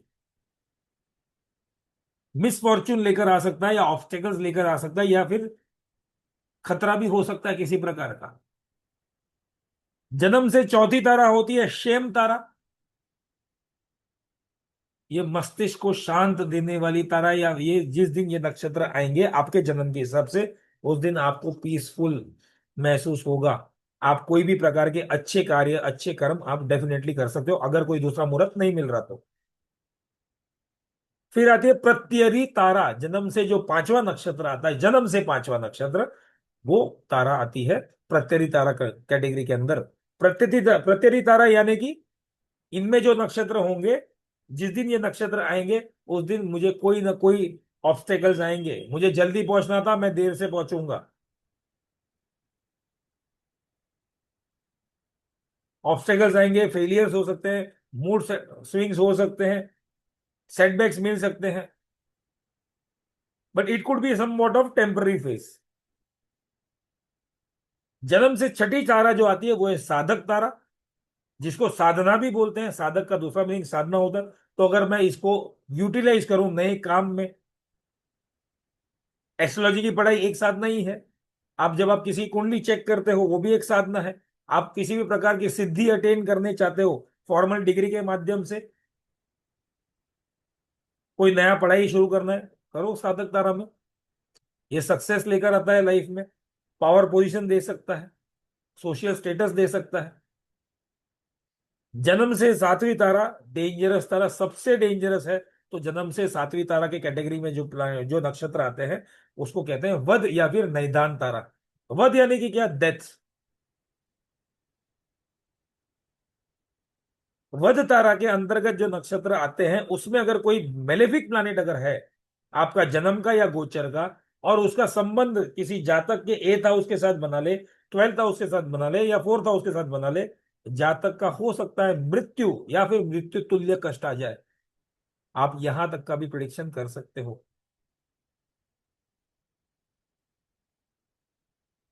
या फिर छह छठे भाव या अष्टम भाव के साथ ये तारा या ये नक्षत्र का कोई कनेक्शन बन जाए तो हो सकता है जातक लंबे समय के लिए बीमार हो। जन्म से आठवीं तारा आता है, वो है मित्र तारा। मित्र तारा यानी कि एक फेवरेबल प्रकार की तारा है। यहां पर आपको अपने मित्रों का, अपने परिवारजनों का अपना सपोर्ट मिल सकता है, आप अच्छे काम, यानी कि आज का दिन मेरे लिए फ्रेंडली डे। और जन्म से जो नौवीं तारा आती है वो है अति मित्र या अधिमित्र तारा, जो आज के दिन मैं अपने मित्रों के साथ या फिर किसी ऐसे व्यक्ति को मिलने का दिन हो सकता है, या फिर कोई इन्फ्लुएंशियल लोगों के साथ मिलना हो जाए, या फिर मेरे को ओवरऑल सपोर्ट मिल जाए, आज का दिन रिलैक्स्ड जाएगा। तो ये जन्म से नौ तारा निकालनी कैसी है, ये तो मीनिंग तो यहां पे समझ लिया। अब यहां पे मान के चलो, मैं एकदम सिंपल एग्जाम्पल के लिए मैंने यहां पे लिया है, जो काफी इजी हो जाता है समझाने के लिए भी और समझने के लिए। मान के चलो मेरा जन्म, जातक का जन्म अश्विनी नक्षत्र में हुआ है, तो पहले तो क्या करना है आपको, अगर अपना नवतारा चक्र बनाना है तो पहले सीरियल नंबर 1 2 3 4 5 6 7 8 9 लिख दो। उसके बाद में ये ताराओं के नाम लिख दो, जन्म, संपद, विपद, क्षेम, प्रत्यरि, साधक, वध, मैत्री, अति मैत्री। ये दो लिख दिया। अब आपका जन्म का जो नक्षत्र है उसको पहले लिखो। तो मैं यहाँ पे एग्जाम्पल के तौर पे बता रहा हूं, मान के चलो जातक का जन्म अश्विनी नक्षत्र में हुआ है, तो मैं जन्म संपत जो लिखा है तो वहां से स्टार्ट करूंगा, अश्विनी, भरणी, कृतिका, रोहिणी, मृगशिरा, आद्रा, पुनर्वसु, पुष्य, अश्लेषा। मेरा पहला सेट खत्म। अश्लेषा के बाद आता है मगा, तो अगेन जन्म कैटेगरी में मगा, पूर्व फाल्गुनी, उत्तरा फाल्गुनी, हस्त, चित्रा, स्वाति, विशाखा, अनुराधा, ज्येष्ठा। मेरा दूसरा सेट खत्म। ज्येष्ठा के बाद आता है मूल, तो अगेन मूल के अंडर में, यहाँ पे जन्म के अंडर में मैं मूल लिख दूंगा। मूल, पूर्वाषाढ़ा, उत्तराषाढ़ा, श्रवण, धनिष्ठा, शतभिषा, पूर्व भाद्रपद, उत्तरा भाद्रपद और रेवती। मेरा नव तारा चक्र खत्म। अब मान के चलो यही मेरा खुद का नव तारा चक्र यही है। यहाँ पे तो ठीक है, ये मैंने यहाँ पे लॉट दिया है। रिजल्ट जन्म नक्षत्र में, जब आज मेरा अगर जन्म का नक्षत्र अगर आज है, जैसे अभी मेरा जन्म अश्विनी नक्षत्र में हुआ और अभी हम लोग देख रहे हैं अश्विनी नक्षत्र है, तो आज का दिन मेरे लिए अच्छा जा सकता है, न्यूट्रल जा सकता है। कल, यानी कि कल जब नक्षत्र बदलेगा तो मैं पैसों की लेन देन या पैसों वाला कुछ काम कर सकता हूं, हो सकता है मुझे किसी से पैसा लेना बाकी था वहां से पैसा आ जाए। It is good for investment also. परसों जब मेरा ये विपत्त तारा वाला नक्षत्र आएगा, I have to be very careful, कोई इंजरी ना हो जाए, तो अकॉर्डिंगली। लेकिन तब मुझे ज्यादा तौर पे, ये तो मैंने इंडिविजुअल डे वाइज बताया। अब मान के चलो फॉर एग्जाम्पल मुझे गुरु की दशा चल रही है। गुरु हम बोलते हैं बेनिफिक प्लानिट है।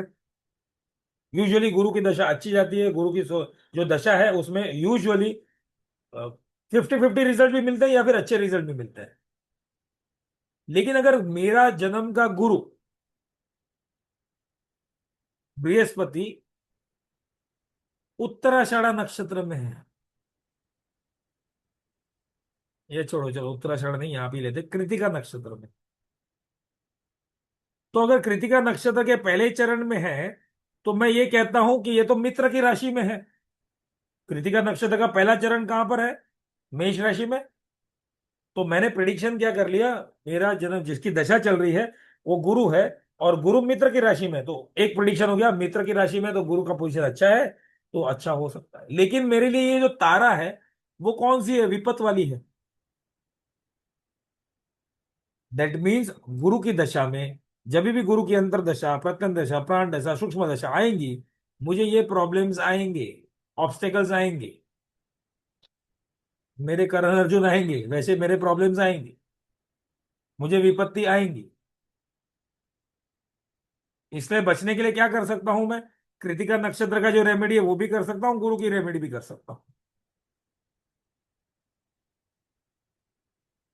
अदर वे राउंड, मान के चलो राहु की दशा चल रही है और राहु मेरा अष्टम भाव में है, इसको क्लियर कर लेते हैं। मान के चलो मेरी कुंडली है, राहु मेरा अष्टम भाव है, ऐसे है नहीं लेकिन राहु मेरा अष्टम भाव में है। राहु मेरे अष्टम भाव में होकर विशाखा नक्षत्र में बैठे हैं, जन्म का। अब राहु की दशा चल रही है, राहु बैठा कहां पर है, अष्टम भाव में, तो हमने राहु की दशा अष्टम भाव से बोल दिया, राशि कोई भी हो, हमने क्या बोल दिया, दशा संभालना, अष्टम भाव की है, इंजुरी ना हो जाए, लंबी बीमारी ना हो जाए, स्पेकुलेशन में थोड़ा सा संभलना, हमने राशि से प्रिडिक्ट कर लिया, हाउस से प्रिडिक्ट। लेकिन जब हमने तारा में देखा या नक्षत्र में देखा, राहु विशाखा नक्षत्र में है, राहु गुरु के नक्षत्र में है, गुरु तो अच्छा प्लेनेट है, लेकिन ये जो नक्षत्र का कैटेगरी आ रहा है वो मेरे वध में आ रहा है। दैट मीन्स राहु के नक्षत्र, राहु की दशाओं में, राहु की अंतर्दशाओं में, प्रत्यंतर दशाओं में मेरे लिए मृत्यु भी हो सकती है, या मृत्यु तुल्य कष्ट भी ला सकती है। मृत्यु तुल्य कष्ट यानी कैसा, इससे अच्छा तो मैं मर ही जाऊं। जब हम कभी बोल देते ना ज्यादा परेशान हो जाए तो हम बोल देते ना, इससे अच्छा तो मैं मर ही जाऊं।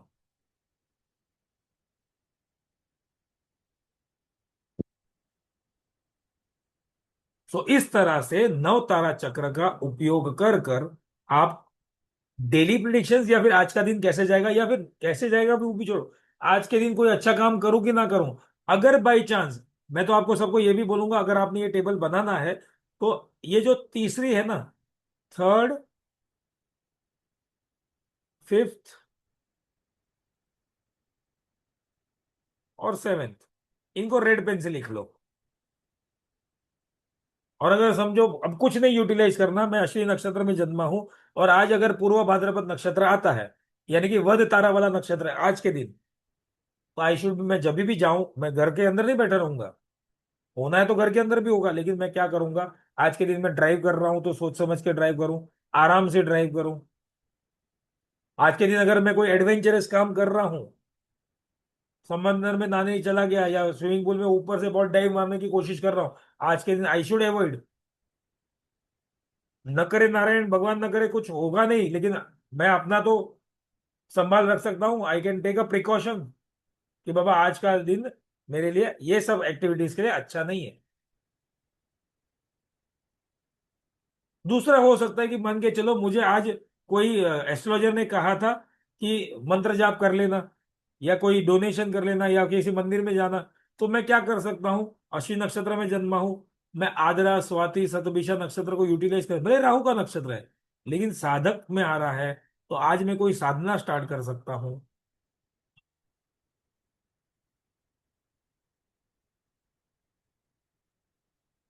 यहां तक कि अगर मान के चलो मुझे आज मेरी वाइफ के साथ कोई संबंध मेरे बिगड़े हैं और उसको सुधारने के हैं, पैचअप करना है, वाइफ के साथ हो, मित्रों के साथ हो, तो I can use Ashlesha Jyeshtha Revati,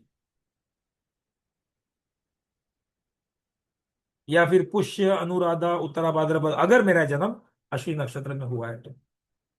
because ये छह नक्षत्र मैत्री या अति मैत्री में आते हैं। तो आज के दिन मैं कुछ अच्छा कार्य या फिर अच्छा काम कर सकता हूं। तो नवतारा चक्र बहुत काम आता है और बहुत रियली रिजल्ट देता है। अब जो हम बात करेंगे, हमारा जो कोर्स आ रहा है नक्षत्र ज्योतिष के ऊपर, उसके बारे में थोड़ा सा कंटेंट समझ लेते हैं, then please wait for the announcement also. So बाद में डाउट्स भी लेंगे। सो पहले से सबसे पहले एक क्वेश्चन आ सकता है, सर आपने ये नक्षत्र के बारे में बताया, चक्र के बारे में बताया, ये सब ठीक है, लेकिन मुझे ज्योतिष का नॉलेज है ही नहीं, तो क्या मैं ये कोर्स कर सकता हूं या कर सकती हूँ? यस यू कैन, बिकॉज हम लोग यहाँ पर बेसिक ऑफ वैदिक एस्ट्रोलॉजी, जो इस नक्षत्र ज्योतिष से रिलेटेड जो बेसिक जानने की जरूरत है, यानी कि क्या प्लैनेट्स क्या है, 12 राशि क्या है, 12 भाव क्या है, नक्षत्र इन डिटेल, नक्षत्र कोर्स है तो इन डिटेल में जाएंगे, दशा सिस्टम कैसे होती है, इन सबको समझेंगे। तो जिनको ज्योतिष का नॉलेज नहीं है वो भी ये कोर्स कर सकते हैं, बिकॉज इनिशियल 2 या 3 दिन हमारा बेसिक्स ऑफ वैदिक एस्ट्रोलॉजी में जाएगा। बाद में प्लैनेट्स की उच्चतम राशि के साथ साथ नक्षत्र भी देखेंगे। अब जैसे मैंने यहां पे अपने आप को रोकता हूं, जैसे मैंने कहा मंगल अगर मकर राशि में है तो उच्च का बोलते हैं ना हम लोग उसको, मंगल मकर राशि में उच्च का, लेकिन है तो दुश्मन की राशि, शनि की राशि। लेकिन अगर उसमें भी अगर वो धनिष्ठा नक्षत्र का हो गया तो वो जातक कितना दुश्मनों से घेरा हुआ भी होगा तो भी अपना साहस दिखाएगा। तो यहाँ पे प्लैनेट्स के एक्सॉल्टेशन डेबिलेशन, एक्सॉल्टेशन का रीजन हम लोग देखेंगे, 27 नक्षत्र इन डिटेल्स, हर एक नक्षत्र के अपने आप में कुछ क्लासिफिकेशंस है, वो हम देखेंगे। हर एक नक्षत्र के अपने देवता है, प्लानेटरी लॉर्ड है, एस्पेक्ट है उनके। फिर बाद में एक आता है गंडमूल नक्षत्र, गंडांत नक्षत्र। नक्षत्र की शांति करनी है नहीं करनी है, ये कंफ्यूजन काफी रहता है, कब करनी है। तो इसको हम इंट्रोडक्शन और साथ साथ रेमेडी भी देखेंगे। नक्षत्र के तारा चक्र देखेंगे, जैसे जो अभी मैंने बोला, नौ तारा चक्र, संक्रांति चक्र, सूर्य कलानल चक्र, चंद्र कलानल चक्र। ये सारे चक्र के कैसे प्रिडिक्शन करना है ये भी हम देखेंगे। नक्षत्र से स्वास्थ्य भी देखेंगे, नक्षत्र से दिशा देखेंगे, अलग अलग प्रकार के नक्षत्र, अलग तत्व के नक्षत्र। नक्षत्र द्वारा ह्यूमन बॉडी पार्ट भी, जैसे काल पुरुषी कुंडली हम राशि से बनाते हैं। यहाँ पे एक एग्जांपल, जिनका भी कंधा दर्द कर रहा हो ना, जिनका भी कंधा दर्द कर रहा हो, वो अपनी कुंडली में मिथुन राशि को चेक कर लो और आद्रा नक्षत्र चेक करो, कंधा दर्द कर रहा हो, मिथुन राशि आद्रा नक्षत्र चेक कर लो। हर एक नक्षत्र कुछ ना कुछ बॉडी पार्ट्स रिजेंबल करते हैं। कोई पाप ग्रह कोई नक्षत्र में होगा तो हो सकता है वो जातक को उस बॉडी पार्ट से हो सकता है संभावना बन सकती है बीमारी होने की। सूर्य कलाल चक्र, चंद्र कलाल चक्र, ये तो बोल दिया ऑलरेडी, ये देखेंगे। नक्षत्र से marriage, divorces, finance, job, business, court case, property का सुख, हेल्थ, एक्सीडेंट्स। प्लस नक्षत्र से हर एक चरण के जो अक्षर हैं बच्चों के नाम रखने के लिए, या नाम नॉट ओनली बच्चों के, आप अगर कोई अपना कंपनी स्टार्ट करना चाहते हो उसका नाम रखने के लिए भी यह काम आ सकता है। नक्षत्र द्वारा ऑक्यूपेशन, अगेन यहाँ पे थोड़ा सा समझाऊंगा। मान के चलो मेरा रोहिणी नक्षत्र है और रोहिणी नक्षत्र में सबसे बड़ा ऑक्यूपेशन आता है एग्रीकल्चर, लेकिन मेरे पास तो, मैं तो कॉमर्स ग्रेजुएट हूं, मेरे पास कोई खेती बाड़ी का जमीन नहीं है और मेरे पास तो एग्रीकल्चर का ए भी नहीं आता मुझे। But being a commerce graduate, हो सकता है मैं कोई एग्रो बेस्ड कंपनी में चपरासी भी क्यों ना हो जाऊं, या प्यून क्यों ना जाऊं, या अकाउंटेंट क्यों ना जाऊं, मैं जिस कंपनी में काम करता हूं वो उसका लाइन ऑफ बिजनेस एग्रीकल्चर है। तो कहीं ना कहीं मैं भी कह सकता हूं कि मैं एग्रीकल्चर बिजनेस में इन्वॉल्व हूं, तो वो मुझे सक्सेस रेशियो दे सकता है। तो हर एक नक्षत्र के हिसाब से ऑक्यूपेशन सिलेक्ट कर सकते हो। दो व्यक्ति के बीच में मैरिज कंपेटिबिलिटी देख सकते हैं हम। बहुत सारे हम लोग इस बार इस नक्षत्र के कोर्स में, जैसे प्रीवियस नक्षत्र, ये चौथा बैच होगा, हम लोग ने वहां पे केस स्टडीज लिए थे, यहाँ पे केस स्टडीज थोड़े से एडिशंस किए हैं मैंने। नक्षत्र और मुहूर्त संस्कार, हर एक नक्षत्र के जातक के नेचर कैसे होंगे, nakshatra as an ascendant, not only Chandra nakshatra, मेरे एसेंडेंट, कोई भी ग्रह हो या ना हो, कोई तो राशि होगी, उसके अंतर्गत कोई तो नक्षत्र आएगा, प्लस मेरा सूर्य का नक्षत्र कौन सा है, प्लस मेरा चंद्र का नक्षत्र कौन सा है। तो इन सबका समन्वय करके जातक का नेचर कैसा होगा। नक्षत्र एंड ट्रांजिट, यहाँ पे not only transit of moon, सूर्य से लेके केतु तक के ट्रांजिट नक्षत्र में कौन कौन से नक्षत्र में कैसा रिजल्ट दे सकता है ये देखेंगे। और बहुत सारी इंफॉर्मेशन नक्षत्र के ऊपर हम इस कोर्स में समझने वाले हैं, सीखने वाले हैं।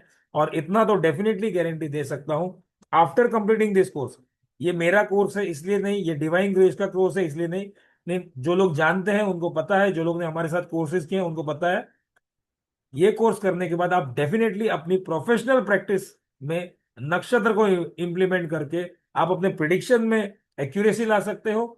प्लस जब आप प्रिडिक्शन में एक्यूरेसी ला सकते हो तो डेफिनेटली आपके क्लाइंट फुटफॉल भी बढ़ सकते हैं, आप प्रोफेशनली अर्न भी कर सकते हो। And that is main intention of the Divine Grace as an institute और Kshitij Dave as an faculty. सिर्फ पढ़ाना हमारा काम नहीं है, हम चाहते हैं कि हमारे स्टूडेंट जो पढ़े हुए हैं, यहाँ पे बहुत सारे लोग हैं जो प्रीवियस कोर्सेज में कर चुके हैं मेरे भी, and they are doing professionally also. तो डेफिनेटली इस कोर्स में हम बहुत कुछ नक्षत्र के बारे में सीखने वाले हैं। कोर्स होगा कैसे, कैसे करेंगे, तो those who are first time, जिनको पता नहीं है कि डिवाइन ग्रेस के ऊपर कोर्स कैसे होंगे, कंडक्ट होंगे, तो मैं बता दूं, कोर्स जैसे अभी हो रहे हैं जूम पर लाइव, वैसे ही होंगे कोर्सेज, वैसे ही हम लोग मिलेंगे, लाइव क्लासेस होंगी। स्टडी मटेरियल इंग्लिश में है लेकिन एकदम सिंपल लैंग्वेज में है, आपको समझ में। अब जैसे मैं बात कर रहा था इंग्लिश और हिंदी मिक्स कर रहा था, वैसे ही मैं लाइव क्लास में भी वैसे ही मैं मिक्स कर रखूंगा। जो स्टडी मटेरियल वो इंग्लिश में। एक व्हाट्सएप ग्रुप, जब आप रजिस्टर करोगे तो हमारा एक व्हाट्सएप ग्रुप बनेगा, जिसमें आपका कोई भी क्वेरी एडमिन से रिलेटेड हो, कोर्स से कंटेंट से रिलेटेड हो, वो क्वेरी की आंसर की जाएगी। आज जो मैंने डिवाइन ग्रेस में पहला क्लास लिया था वो ग्रुप भी आज के डेट में एक्टिव है। So nothing to worry about that. कोई क्वेरी व्हाट्सएप पे हम आप ले सकते हैं, लाइव में भी पूछेंगे, क्यों नहीं। जब आप क्लास में होंगे तो 1 घंटा यूजुअली हम रखते हैं, 1 घंटे का कंटेंट, एंड नेक्स्ट 15-20 मिनट्स या जो भी है हम वहां पे डाउट। कई बार 1 घंटे से ऊपर कंटेंट जा सकता है, लेकिन बाद में डाउट सेशन भी रखेंगे। You can ask your doubts on WhatsApp also. Divine grace application का आपको एक्सेस मिलेगा, जहां पर आपको क्लास के रिकॉर्डिंग्स एंड नोट्स भी वहां पर मिलेंगे। जब आप ये कोर्स कंप्लीट कर लोगे, उसके बाद आपको जो सर्टिफिकेट मिलेगा वो आईएसओ सर्टिफाइड कोर्स सर्टिफिकेट मिलेगा, because the Divine grace institute जो है वो आईएसओ सर्टिफाइड इंस्टीट्यूट है। Plus those who know me, specially from February 2025 onwards, जो हमने 2025 में ये कोर्स स्टार्ट किया था, वहां पर मैंने ये इंप्लीमेंट किया था। थोड़ा सा असाइनमेंट्स भी दूंगा। हम आपके सर्टिफिकेट्स रोकेंगे नहीं, ना ही सर्टिफिकेट्स में कोई मार्क्स होंगे, बिकॉज एस्ट्रोलॉजी विद्या ऐसी है जहां पर आपको मार्क्स से ज्यादा आपकी नॉलेज इज मोर इंपॉर्टेंट। तो यहाँ पे ना 2 या 1 असाइनमेंट होंगे। वो असाइनमेंट क्यों होंगे, उसके 2 रीजन है। एक, आप अपना समय इन्वेस्ट कर रहे हो, आप अपना पैसा इन्वेस्ट कर रहे हो। जस्ट बाय अटेंडिंग 15 डेज या 15 डेज अटेंड नहीं किया, रिकॉर्डिंग देख लिया और सर्टिफिकेट मिल गया, वो ना आपको अच्छा लगेगा, ना मुझे अच्छा लगेगा, ना डिवाइन ग्रेस को अच्छा लगेगा। जब आप सेकंड असाइनमेंट सबमिट करोगे तो आपको भी पता चल जाएगा कि आपको कितना समझा, और मुझे भी पता चलेगा कि मैंने कितने सही से समझाया। बिकॉज उसके ऊपर भी हम डिस्कस करेंगे, डेफिनेटली डिस्कस करेंगे। ऐसे नहीं कि असाइनमेंट ले लिया उसका क्या सही गलत, मेरा काम है बताना। तो इस तरह से कोर्स कंडक्ट होंगे। Prachi ji, over to you, and then we can take the doubts. Yes so I hope आप सभी को काफी सारी चीजें क्लियर हुई होंगी, आपके मन में कोई डाउट्स होंगे, कंफ्यूजन होंगे नक्षत्र के बारे में, या नक्षत्र ज्योतिष को कैसे यूज करना है उसके बारे में, तो वो क्लियर हो गए होंगे। तो डाउट्स पढ़ने से पहले एक बार बात कर लेते हैं जो हमारा ये सर्टिफाइड कोर्स है ऑन नक्षत्र ज्योतिष। तो इसकी डिटेल्स आप सभी के साथ शेयर करते हैं, कितना बड़ा कोर्स है, क्या क्या चीजें कवर होंगी, सभी कुछ बताएंगे। सर एक बार फीस स्ट्रक्चर प्लीज जी। सभी के साथ शेयर करते हैं। सो क्लासेस जो है हमारी 5 जनवरी से यानी कि अगले हफ्ते सोमवार से शुरू हो जाएंगी। 3 दिन हफ्ते में क्लास रहेगी, मंडे वेडनेसडे फ्राइडे, यानी कि सोमवार बुधवार और शुक्रवार। टोटल 18 क्लासेस तक हम आपके साथ कनेक्टेड रहेंगे। अगर क्लासेस के दौरान लगता है प्रैक्टिकल एग्जाम्पल्स और करने की नीड है या क्लास एक्सटेंड करने की नीड है, सो डेफिनेटली 18 क्लासेस के बाद हमारी एडिशनल क्लासेस भी जूम लाइव पे रखी जाएंगी। Now the time for the class is 5 PM, शाम के समय 5 बजे क्लास होगी। और इस कोर्स की जो फीस है वो आपको ना ही 5100 पे करनी है, ना ही 3500। आप ईयर एंड ऑफर 3100 पे करके रजिस्ट्रेशन कर सकते हैं for these 18 classes certified course on नक्षत्र ज्योतिष। सिर्फ परसों यानी 31 तारीख तक ही ऑफर वैलिड है, तो रजिस्ट्रेशन करके सीट बुक करिए। एंड अगर आप में से कोई रजिस्ट्रेशन करना चाहता है लेकिन एकदम से 3100 पे नहीं कर सकते, तो निराश नहीं होना है, आपके लिए भी एक ऑप्शन अवेलेबल है। आप इस टाइम पे 1100 रुपीज देके अपनी सीट रिजर्व कर सकते हैं, क्योंकि लिमिटेड सीट्स है। तो आप यहाँ पे 1100 रुपीज पे करके सीट्स अपनी बुक करिए। उसके बाद जो 2000 है वो रिमेनिंग आप जो है आफ्टर अ वीक और 2 बैच के ड्यूरेशन में पे करके अपनी फीस क्लियर कर सकते हैं। पेमेंट कैसे करनी है, आप पेटीएम, गूगल पे, फोन पे के मीडियम से पे कर सकते हैं। क्यूआर कोड आपकी स्क्रीन पे विजिबल है, इसको स्कैन करके पे कर सकते हैं। स्क्रीनशॉट शेयर करना कंपलसरी है। जो नंबर आपके पास रेड कलर में मेंशन है, आपके पास मेरा नंबर सेव भी होगा, 8130283244। ये मेरा ही नंबर है, आप इसको द डिवाइन ग्रेस के नाम से या फिर प्राची के नाम से सेव कर सकते हैं। इस नंबर पे स्क्रीनशॉट शेयर करना कंपलसरी है, ताकि आपका रजिस्ट्रेशन कंफर्म करके आपको ग्रुप में ऐड कर दिया जाए। तो बहुत ही अच्छा कोर्स है, बहुत ही नॉलेज यहाँ पे मिलने वाली है। व्हाट्सएप पे भी हम प्रैक्टिकल डिस्कशंस करते रहते हैं, असाइनमेंट से कॉन्सेप्ट्स को और अच्छे से स्ट्रॉन्ग करेंगे। So you can register. And yes, there's one more benefit, year end discount is going on live on our application। तो प्ले स्टोर से द डिवाइन ग्रेस एप्लीकेशन आप डाउनलोड करके डिस्काउंट रिकॉर्डेड कोर्सेज पे ले सकते हैं। And for any information, जो number है इस पे आप मेरे साथ कांटेक्ट कर सकते हैं। I am there to help you out. Yes sir, let us start the doubts. कोई डाउट हो तो प्लीज अपने हैंड रेस कीजिए, विल टेक द डाउट्स।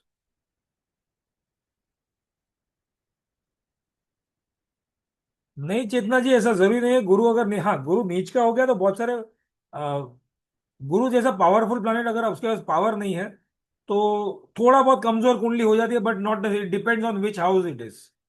तो ऐसे नहीं कि गुरु नीच का हो गया तो सब कुछ खराब ही होगा।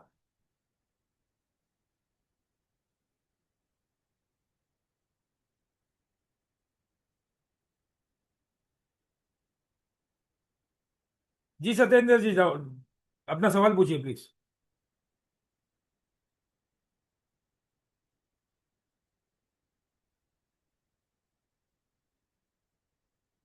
पूछिए अपना सवाल, मैंने अनम्यूट कर दिया आपको।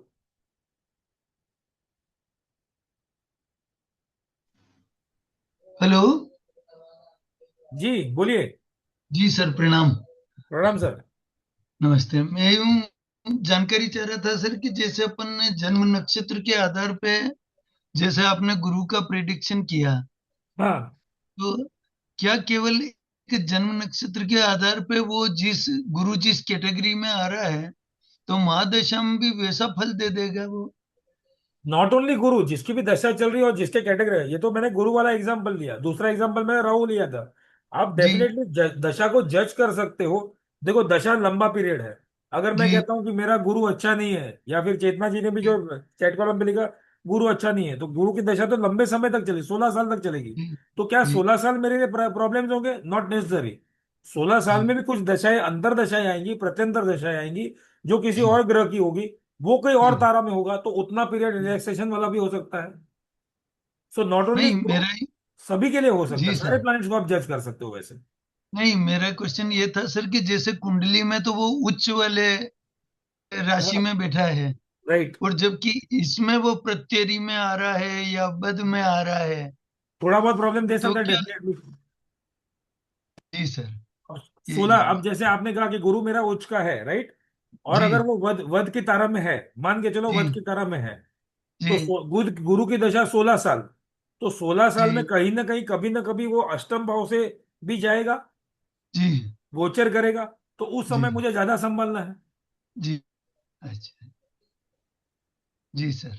ठीक है। तो क्या सर अपन कुंडली के प्रेडिक्शन करेंगे इससे, पर्सनल एज पर कुंडली की नहीं, लेकिन डेफिनेटली नक्षत्र? केस स्टडी के देखेंगे हम लोग। नॉट जी। किसी की पर्सनल कुंडली नहीं लेंगे, जो नहीं, वो जैसे कोई कि भी एग्जाम्पल कुंडली यस यस जैसे आप ऑफ यहाँ कोर्स, देंगे केस अपन, स्टडी के बगैर तो कुछ समझ में नहीं आएगा ना सर। कि वो इसीलिए डेफिनेटली पूछ रहा था मैं कि। नहीं, केस स्टडी जी डेफिनेटली सर। होगी। वो नक्षत्र जी बेस्ड ही होगी, तो डोंट वरी। जी सर, धन्यवाद। चैट कॉलम पे किसी ने पूछा है,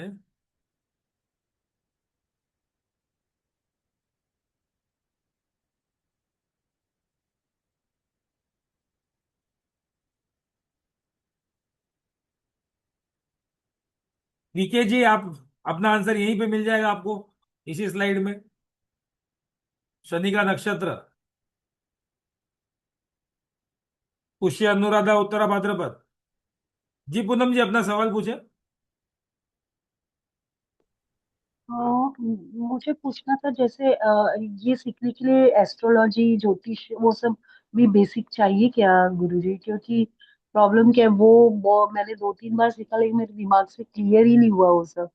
तो नक्षत्र सीखेंगे तो मतलब वो नहीं भी रहेगा बैकग्राउंड तो हम लोग सीख सकते हैं क्या ये? ये यस मैम, क्योंकि देखो जैसे मैंने पहले भी कहा, और जब मैं कोर्स कंटेंट बता रहा था तभी मैंने कहा, हम लोग यहाँ पे ना हम्म। बेसिक, इस कोर्स में ही बेसिक हम्म। एस्ट्रोलॉजी डेफिनेटली देखेंगे। जो एस्ट्रोलॉजी मुझे नक्षत्र को समझने की जरूरत है, जैसे प्लैनेट्स क्या है, राशि क्या है, हाँ। प्लैनेट्स की दृष्टि क्या है, प्लैनेट्स का उच्च हम्म। का नीच का कौन सा प्लैनेट होता है, ये कैसे होता है, ये सब बेसिक देखेंगे। सो अगर आपको, अगर बाई चांस एस्ट्रोलॉजी की कोई भी नॉलेज नहीं है, तो भी आप इस हाँ। कोर्स में एनरोल कर सकते हो। तो हम लोग शुरुआत के 2-3 दिन जो होंगे ना, वो डेफिनेटली हम बेसिक ऑफ एस्ट्रोलॉजी से ही जाएंगे। ओके, तो हम लोग इससे थोड़ा बहुत प्रोडिक्शन कर सकते हैं मतलब किसी यस का? मैम, यस, डेफिनेटली जी। यस। ओके प्रिडिक्शन से ओके। ज्यादा आपको अपना खुद का भी मेहनत बाद में करना होगा, वो प्रैक्टिस करना हाँ। होगा। Okay, thank you thank you. Thank you. जी पल्लवी जी, चेतना जी सॉरी, मैं कोई इंडिविजुअल प्रिडिक्शन नहीं कर पाऊंगा। जी पल्लवी जी पूछिए।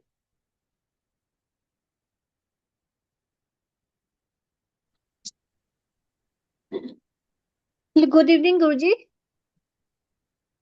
सॉरी। हेलो। हाँ। गुड इवनिंग सर जी। Good evening ma'am. सर जी वो जो ये जो रिकॉर्डिंग्स क्लास वो यूट्यूब लिंक जैसे आएगा और कोई ऐप डाउनलोड करना पड़ेगा? क्लास के लिए आपको, रिकॉर्डिंग के लिए आपको ऐप डाउनलोड करना होगा, ऐप में आएगा। ऐप में आएंगे। जी और जी। हम लोग कुछ भी नहीं जानते हैं वो सीख सकते हैं? क्योंकि क्योंकि मुझे कुछ भी नहीं आता है एस्ट्रोलॉजी का। जैसे अभी मैंने पूनम जी को भी आंसर किया, यस। फिर हम लोग शुरुआती तौर पे ही हम लोग बेसिक नक्शा, बेसिक ऑफ वैदिक एस्ट्रोलॉजी देखेंगे। प्लैनेट्स क्या है, राशियां क्या है, प्लैनेट्स की दृष्टि क्या है, ये सारा बेसिक्स कवर होगा, जो पहला 2-3 दिन का पार्ट होगा। जहां पर आपको आगे जाके नक्षत्र जब हम समझेंगे तो डेफिनेटली वो कवर होगा। तो अगर एस्ट्रोलॉजी का बैकग्राउंड नहीं है, still you can join into the course. और गुरुजी वो कितना टाइम पीरियड का होगा वो क्लास, एक क्लास? एक क्लास ऐसे समझ लो, जैसे अगर हम 5 बजे शुरू करते हैं, 5 से 6 यूजुअली कंटेंट रहता है।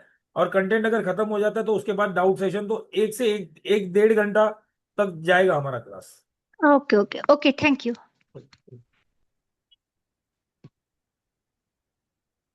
जी पुरोहित मैडम, डॉक्टर मैम, आप अपना सवाल पूछ सकते हैं। नमस्कार सर। नमस्ते मैम। सर एक चीज बताइए कि ये नवतारा चक्र पे मिल जाएगा? वापिस से अपना सवाल पूछिए, थोड़ा सा वॉइस ब्रेक हो रहा था। नवतारा चक्र। अ, नवतारा चक्र बनाने के लिए हमें हाँ। मतलब कोई ऐप पे ये उपलब्ध है या हमको कैलकुलेशन से करना पड़ता है? देखो एस्ट्रोसेज में अगर आप जाओगे, एस्ट्रोसेज एप्लीकेशन यूज करते हो आप? हाँ हाँ तो एस्ट्रोसेज एप्लीकेशन में जब आप ऊपर वो 3 लाइन होगी ना, वहां पे मिसलेनियस में जाओगे ना, वो 3 लाइन जी। को क्लिक करो। वहां पे नीचे हाँ। मिसलेनियस आता है, मिसलेनियस में क्लिक करके स्क्रॉल करते जाओगे तो आपको नवतारा चक्र मिल हम्म, जाएगा। एप्लीकेशन में अच्छा मैंने कभी एस्ट्रोसेज में है, पहले नहीं था। लेकिन अब वो देख ऊपर 3 लाइन जो आती थी, उसमें क्लिक करोगे, उसमें क्लिक जी। करोगे तो नीचे मिसलेनियस आएगा। उस मिसलेनियस में जाओगे ओके। तो आपको रेमेडीज आएगा, दोष आएगा, फिर बाद में उपग्रह का आएगा। उसके बाद नवतारा चक्र आता है वहां पर, इंडिविजुअल कुंडली का। हाँ कभी देखा नहीं, एस्ट्रोसेज तो मैं करीब 2 साल से यूज कर रही पर हाँ, मेरे तो को ये कभी ये दिखा नहीं। एस्ट्रोसेज ने किसी को बताया नहीं। एस्ट्रोसेज में जाओगे ना, तो ये एस्ट्रोसेज हम्म। वालों ने किसी को बताया नहीं। Okay okay. ये। क्योंकि ये वो बड़ा इम्पोर्टेंट है नवतारा चक्र, तो मैं कहा जी। वो मुझे ध्यान नहीं आ रहा था कि इसको कहाँ देखा मैंने। इसमें अगर जगन्नाथ आप, होरा में भी है? जगन्नाथ जगन्नाथ होरा होरा में भी ऐप? है शायद। जगन्नाथ होरा में भी है नवतारा। उसका अच्छा ऑप्शन है वो वहां भी पर। वो एक्चुअली अभी मेरे पास मोबाइल में सर वो नहीं कर पा रही मैं। ओके। लैपटॉप मेरा अभी आउट ऑफ कोई ऑर्डर बात नहीं। हुआ जैसे है, तो मैं आपको बता दूं, जैसे अगर आप एस्ट्रोसेज हाँ, यूज करते हो, बड़ी- तो एस्ट्रोसेज में ऊपर यहाँ पे तीन तीन लाइन जी। लिखी हुई है, राइट। ये 3 लाइन क्लिक करोगे तो नीचे हाँ ऊपर मिसलेनियस लाइन का दिखती है। ऑप्शन आता है। ओके मिसलेनियस का ओके। ऑप्शन आके आप इसको स्क्रॉल करते जाओगे तो वहां पे आता है योग, रेमेडी, कारक, अवस्था, और बाद में नवतारा। तो जहां तक की जिसकी अच्छा। भी कुंडली, उसका नवतारा चक्र वहां पर लिखा हुआ है, जैसे ये टेबल है ना वैसे ही है। हाँ बर्थ डिटेल तो डाल देंगे, उसके बाद स्क्रॉल करके हाँ, नीचे यस लाना है। Yes. Yes yes yes. Okay okay sir. Very nice ये सर। एस्ट्रोसेज वालों ने तो बताया है नहीं थोड़ा किसी को। डेप्थ में बहुत है ये, पर इतना अभी हम तो बिगिनर हैं इसलिए बहुत याद नहीं रहता है मुझे तो अभी इतना। पर बहुत इंटरेस्टिंग है, और मैंने शायद 1.5 साल पहले क्लास की भी है, कोर्स किया ओके है, पर वो बीच में यूज नहीं करा तो आधा भूल गई। Okay okay. बहुत अच्छा आपका तो पढ़ाने का तरीका बहुत अच्छा है sir, thank you so thank much. You ma'am, thank you.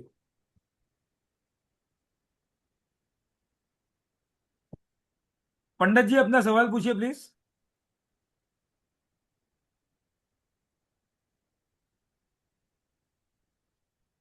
जय श्री राम। जय श्री राम। आचार्य जी, कैसे हो आप? मैं बढ़िया, आप सुनाइए सर। सब बढ़िया सर। घर परिवार में सब कुशल मंगल है? All well, all well, all well. अच्छा अच्छा। अच्छा, मैं ये कह रहा था, ये शनि का नक्षत्र कौन सा होता है? वापिस से बोलो। शनि शनि। शनि। हाँ, शनि का नक्षत्र क्या? शनि का नक्षत्र कौन सा होता है? पुष्य, अनुराधा, उत्तरा भाद्रपद। ये जो आप स्क्रीन देख रहे हो यहाँ पर ना, जैसे आप ये तो, इससे आपको एक चीज चलो यहाँ पे बता दूं। यहाँ पे जो मैंने लॉर्ड लिखे ना, देखो ये स्क्रीन में आपको दिख रहा होगा लॉर्ड। तो ये जो तीन नक्षत्र है, पुष्य नक्षत्र, अनुराधा नक्षत्र, उत्तरा भाद्रपद, ये शनि के नक्षत्र है। शनि के खुद के मालिक वाले नक्षत्र है ये। अच्छा, तो जैसे शनिवार के दिन अगर इनमें से कोई नक्षत्र आए और शनिवार का दिन हो, तो उस दिन क्या हाँ, उपाय करना ठीक रहेगा? अब देखो, अगर नक्षत्र का उपाय अगर आप देख रहे हो, तो पहले तो ये नक्षत्र आपके तारा में, या फिर ये नक्षत्र के, अगर इस नक्षत्र में कोई खराब ग्रह बैठा है और वो प्रॉब्लम दे रहा है, तो आपको उपाय करना चाहिए। अदरवाइज तो ऐसे कुछ जरूरत नहीं है कि उस दिन अगर आपको शनिवार के दिन ये नक्षत्र आ गया, तो उपाय कब करते हैं? जब कोई प्रॉब्लम है हमें। जैसे शनि की दशा चल रही है, उसके नहीं, अंतर दशा शनि की में कोई आजकल कोई काफी अवशक्ति लोग यही पूजा करते नक्षत्र हैं में ना, बैठे तेल हुए हैं। चढ़ाना, दान करना, ये सब। कर सकते हो, यस। इसके अलावा नक्षत्र की अपनी भी रेमेडी है, जो हम आगे कोर्स में देखेंगे। नक्षत्र के अपने हर्ब्स है, नक्षत्र के ये अपने तारा का पेड़ है। कैसा पता लगेगा कि इस तारे में है ये वाला नक्षत्र? सॉरी?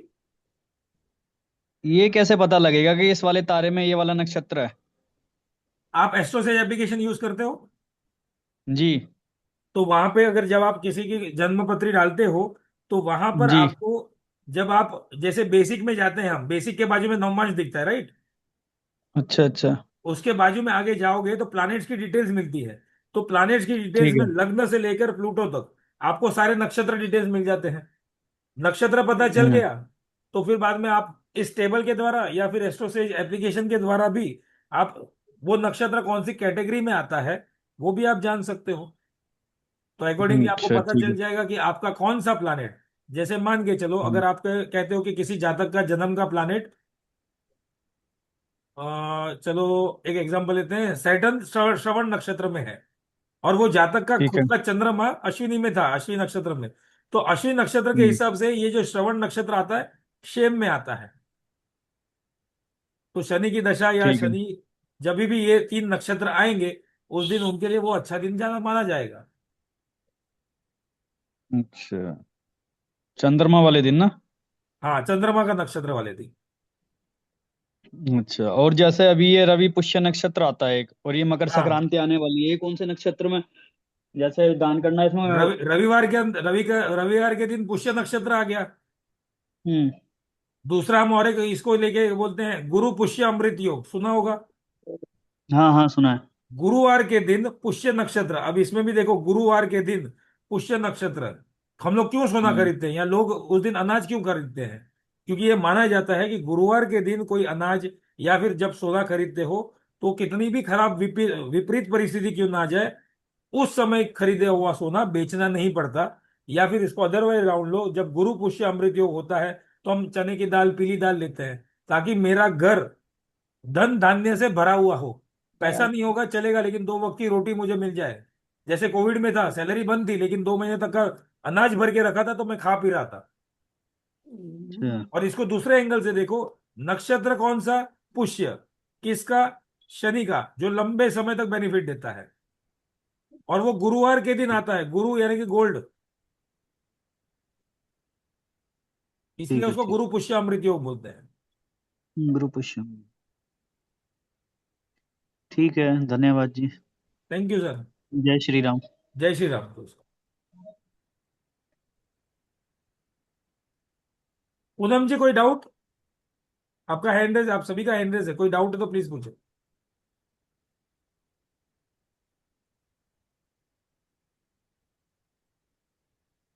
चेतना जी ने लिखा है कि आप अपना एक्सपीरियंस शेयर करने वाले थे। एक एक्सपीरियंस ऐसा है कि जैसे एक नक्षत्र, जैसे मैंने बोला था, किसी नक्षत्र द्वारा खोई हुई वस्तु या फिर कोई व्यक्ति के बारे में आप ज्ञात कर सकते हो। तो मेरे साथ एक एक्सपीरियंस हुआ था, थोड़ा सा लंबा कहानी है, बट फटाफट कोशिश करूंगा समझाने की। मेरा पर्स चोरी हो गया था, और उस पर्स में पैसा था, क्रेडिट कार्ड था, बैंक के सारे कार्ड थे, आधार कार्ड, लाइसेंस, सब कुछ था।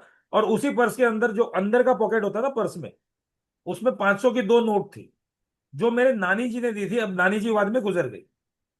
पर्स चोरी हो गया फरवरी 2019 या 19 में, जिस दिन एक नक्षत्र था। अब वो नक्षत्र से, मैं अभी नहीं बताऊंगा, रिवील नहीं करूंगा, कि लोग कोर्स में जाएंगे तब वो कहानी ज्यादा, बट बता रहा हूं।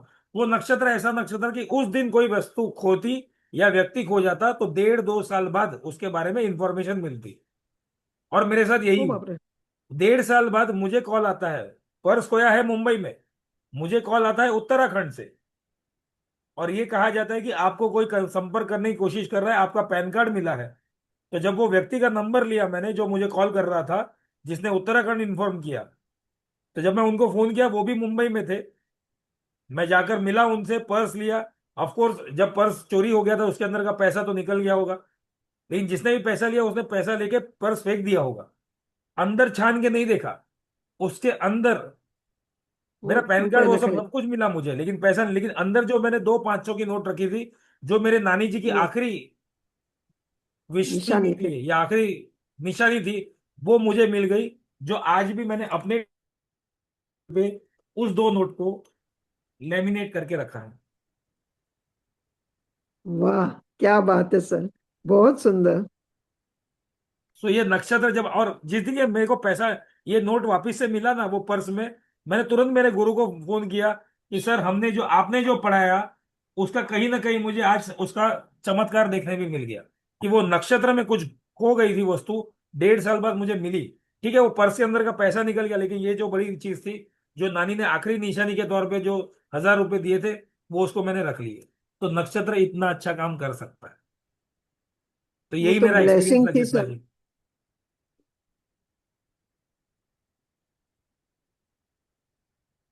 सत्येंद्र जी कोई डाउट?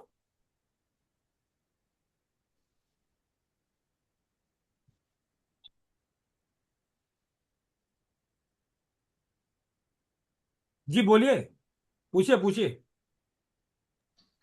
जी सर, मेरा निवेदन ये था कि क्या अपन इन नक्षत्रों के आधार पे भी महादशा को डिवाइड कर सकते हैं? नक्षत्र के आधार पर? महादशा चलती भी नक्षत्र से ही है, हाँ, तो क्या अपन इन मतलब जैसे ग्रहों के आधार पर नहीं बांट के इन नक्षत्रों के आधार पर बांटी जा सकती है ये उसको? पूरा, ये जो हमारी जो दशा है, विंशोत्तरी दशा, ये सब नक्षत्र के बेस्ड ही तो है। मेरे जी। जन्म के समय जो नक्षत्र था, मान के जाओ रोहिणी नक्षत्र था, तो मेरे जन्म के समय पहली दशा कौन सी आई? चंद्र की आई। कोई नहीं। जी। अब चंद्र। चंद्र के बाद जो सीक्वेंस चलते आएगा वैसे दशा चलते आएगी। जी, तो अपन उन नक्षत्र की जगह मतलब उन ग्रह की जगह नक्षत्र वाइज 27 भाग में भी बांट सकते हैं उसको? Yes yes definitely. जी सर, ये अपन सीखेंगे इसमें। यस, दशा जी। सिस्टम जो है ना, वो दशा सिस्टम कैसे आया, ये हम डेफिनेटली जी, सीखेंगे। और दूसरा ये निवेदन कि क्या इसके बाद फिर वैदिक का कोर्स आप करवाएंगे? सॉरी?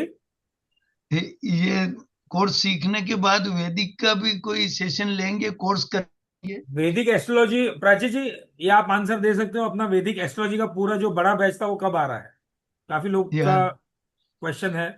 सो प्राची जी जी। डेफिनेटली यहाँ पर आंसर दे सकते हैं। यस, हमारा वैदिक एस्ट्रोलॉजी का भी बड़ा कोर्स है, जो हम लोग ने जी। लास्ट टाइम हमने शुरू किया था फरवरी में। हमने 4 महीने सोचा था, बट हम लोग 4 महीने से ज्यादा एक्सटेंड करके हमने वो ऑलमोस्ट 52-54 डेज का वो कोर्स था। ऑल्दो जी। वीकेंड बैच था, लेकिन 54 डेज का हमने पूरा वैदिक एस्ट्रोलॉजी का, जहाँ पे टोटल वैदिक एस्ट्रोलॉजी हमने सीखा हुआ है। तो वो जी। बैच जब आएगा तो डेफिनेटली आपके ग्रुप में, रिस्पेक्टिव ग्रुप में वो अनाउंस हो जाएंगे। But yes, we are into planning कि वो बैच कब वापस लाना है करके। जी sir, thank you, you are welcome. Thank you.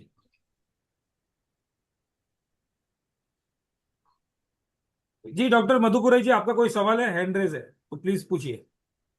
O sorry sir. नहीं, ओके सर ओके। एक चीज बताइए, एक चीज बताइए जी कि अभी मैं ये देख रही आपकी टेबल, तो जैसे मेरा बर्थ के टाइम चंद्र और जुपिटर दोनों साथ में है 7th हाउस में, ठीक है। और उसमें मैंने देखा तो उसके सर नक्षत्र दोनों के अलग अलग हैं। हाँ, डिग्री देखो ना, एक ही राशि हाँ, में है डिग्री, लेकिन दोनों की डिग्री डिग्री अलग का होगी, फर्क है। जिसके कारण डिग्री का नक्षत्र तो हो फर्क सकता है। कैसे है? हो सकता है, अब जुपिटर की जैसे, कम है और मून की ज्यादा है। तो हाँ मेरे मून तो अश्लेषा में है और जुपिटर पुष्य नक्षत्र में है। जी, तो आगे पीछे के नक्षत्र में हो गए, यानी कि डिग्री वाइज वो प्लानेट भी डिग्री वाइज बटे। जैसे मैंने कहा था यहाँ पर, एक हाँ नक्षत्र का 13 डिग्री 20 जी। का एक विस्तार है, एक जी। नक्षत्र का। तो मान के चलो, मैं हाँ। यहाँ पे वही एग्जांपल लेता हूं, मेरा चंद्रमा, चंद्रमा हम्म। मेष राशि में, जी मेष राशि में, अब मेष राशि हो गई 1 नंबर वाली राशि, जिसके अंदर जी अश्विनी नक्षत्र आता है, भरणी नक्षत्र जी। आता है और कृतिका का एक चरण आता है।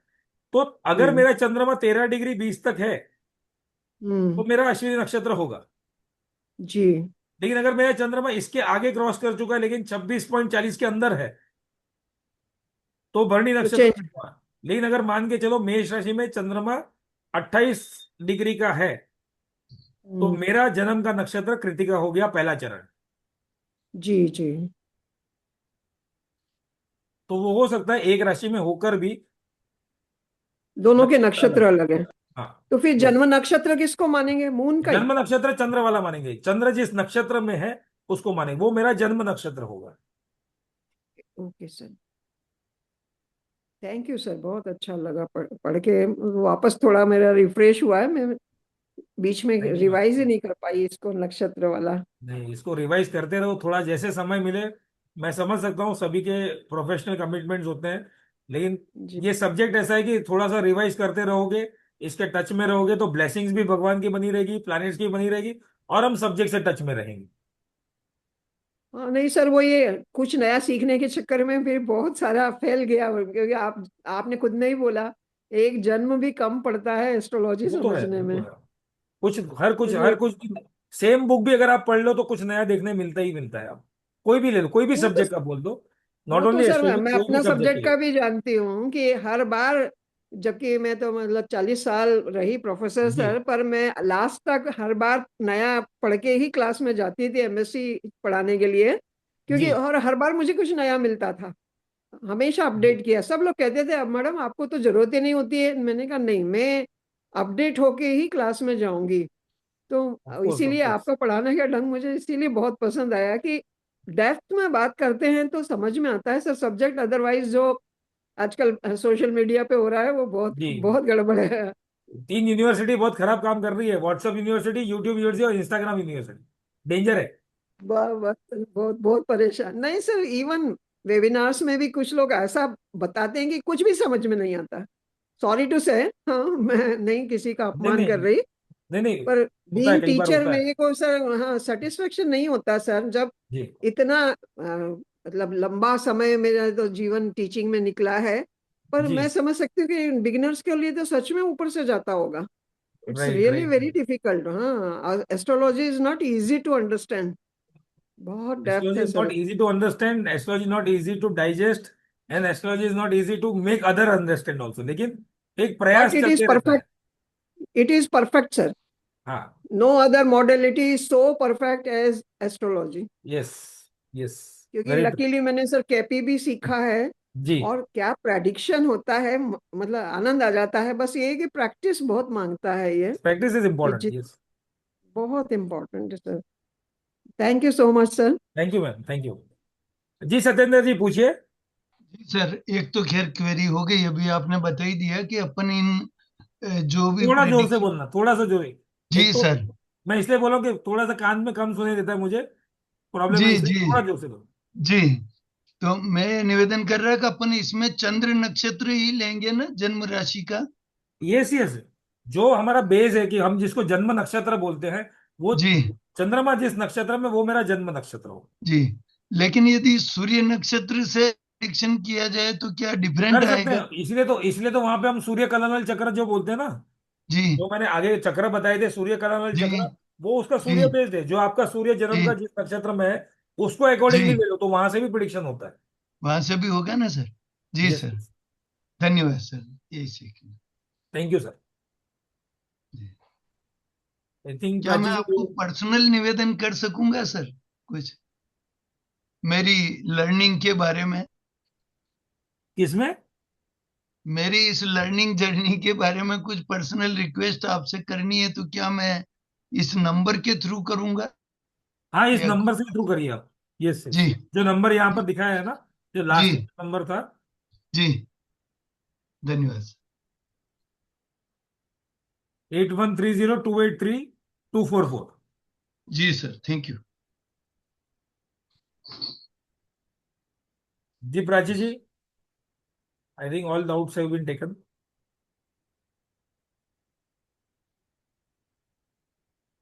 प्राची जी आप हो?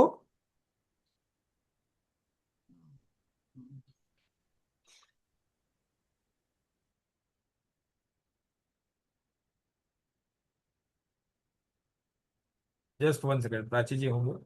प्राची जी आप हो?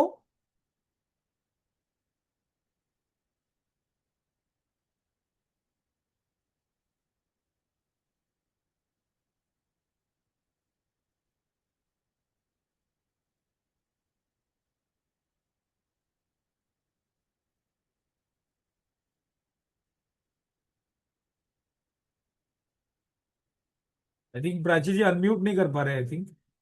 दे दिया, एक्सेस तो दे दिया। हाँ जी, प्राची आप अनम्यूट हो गए।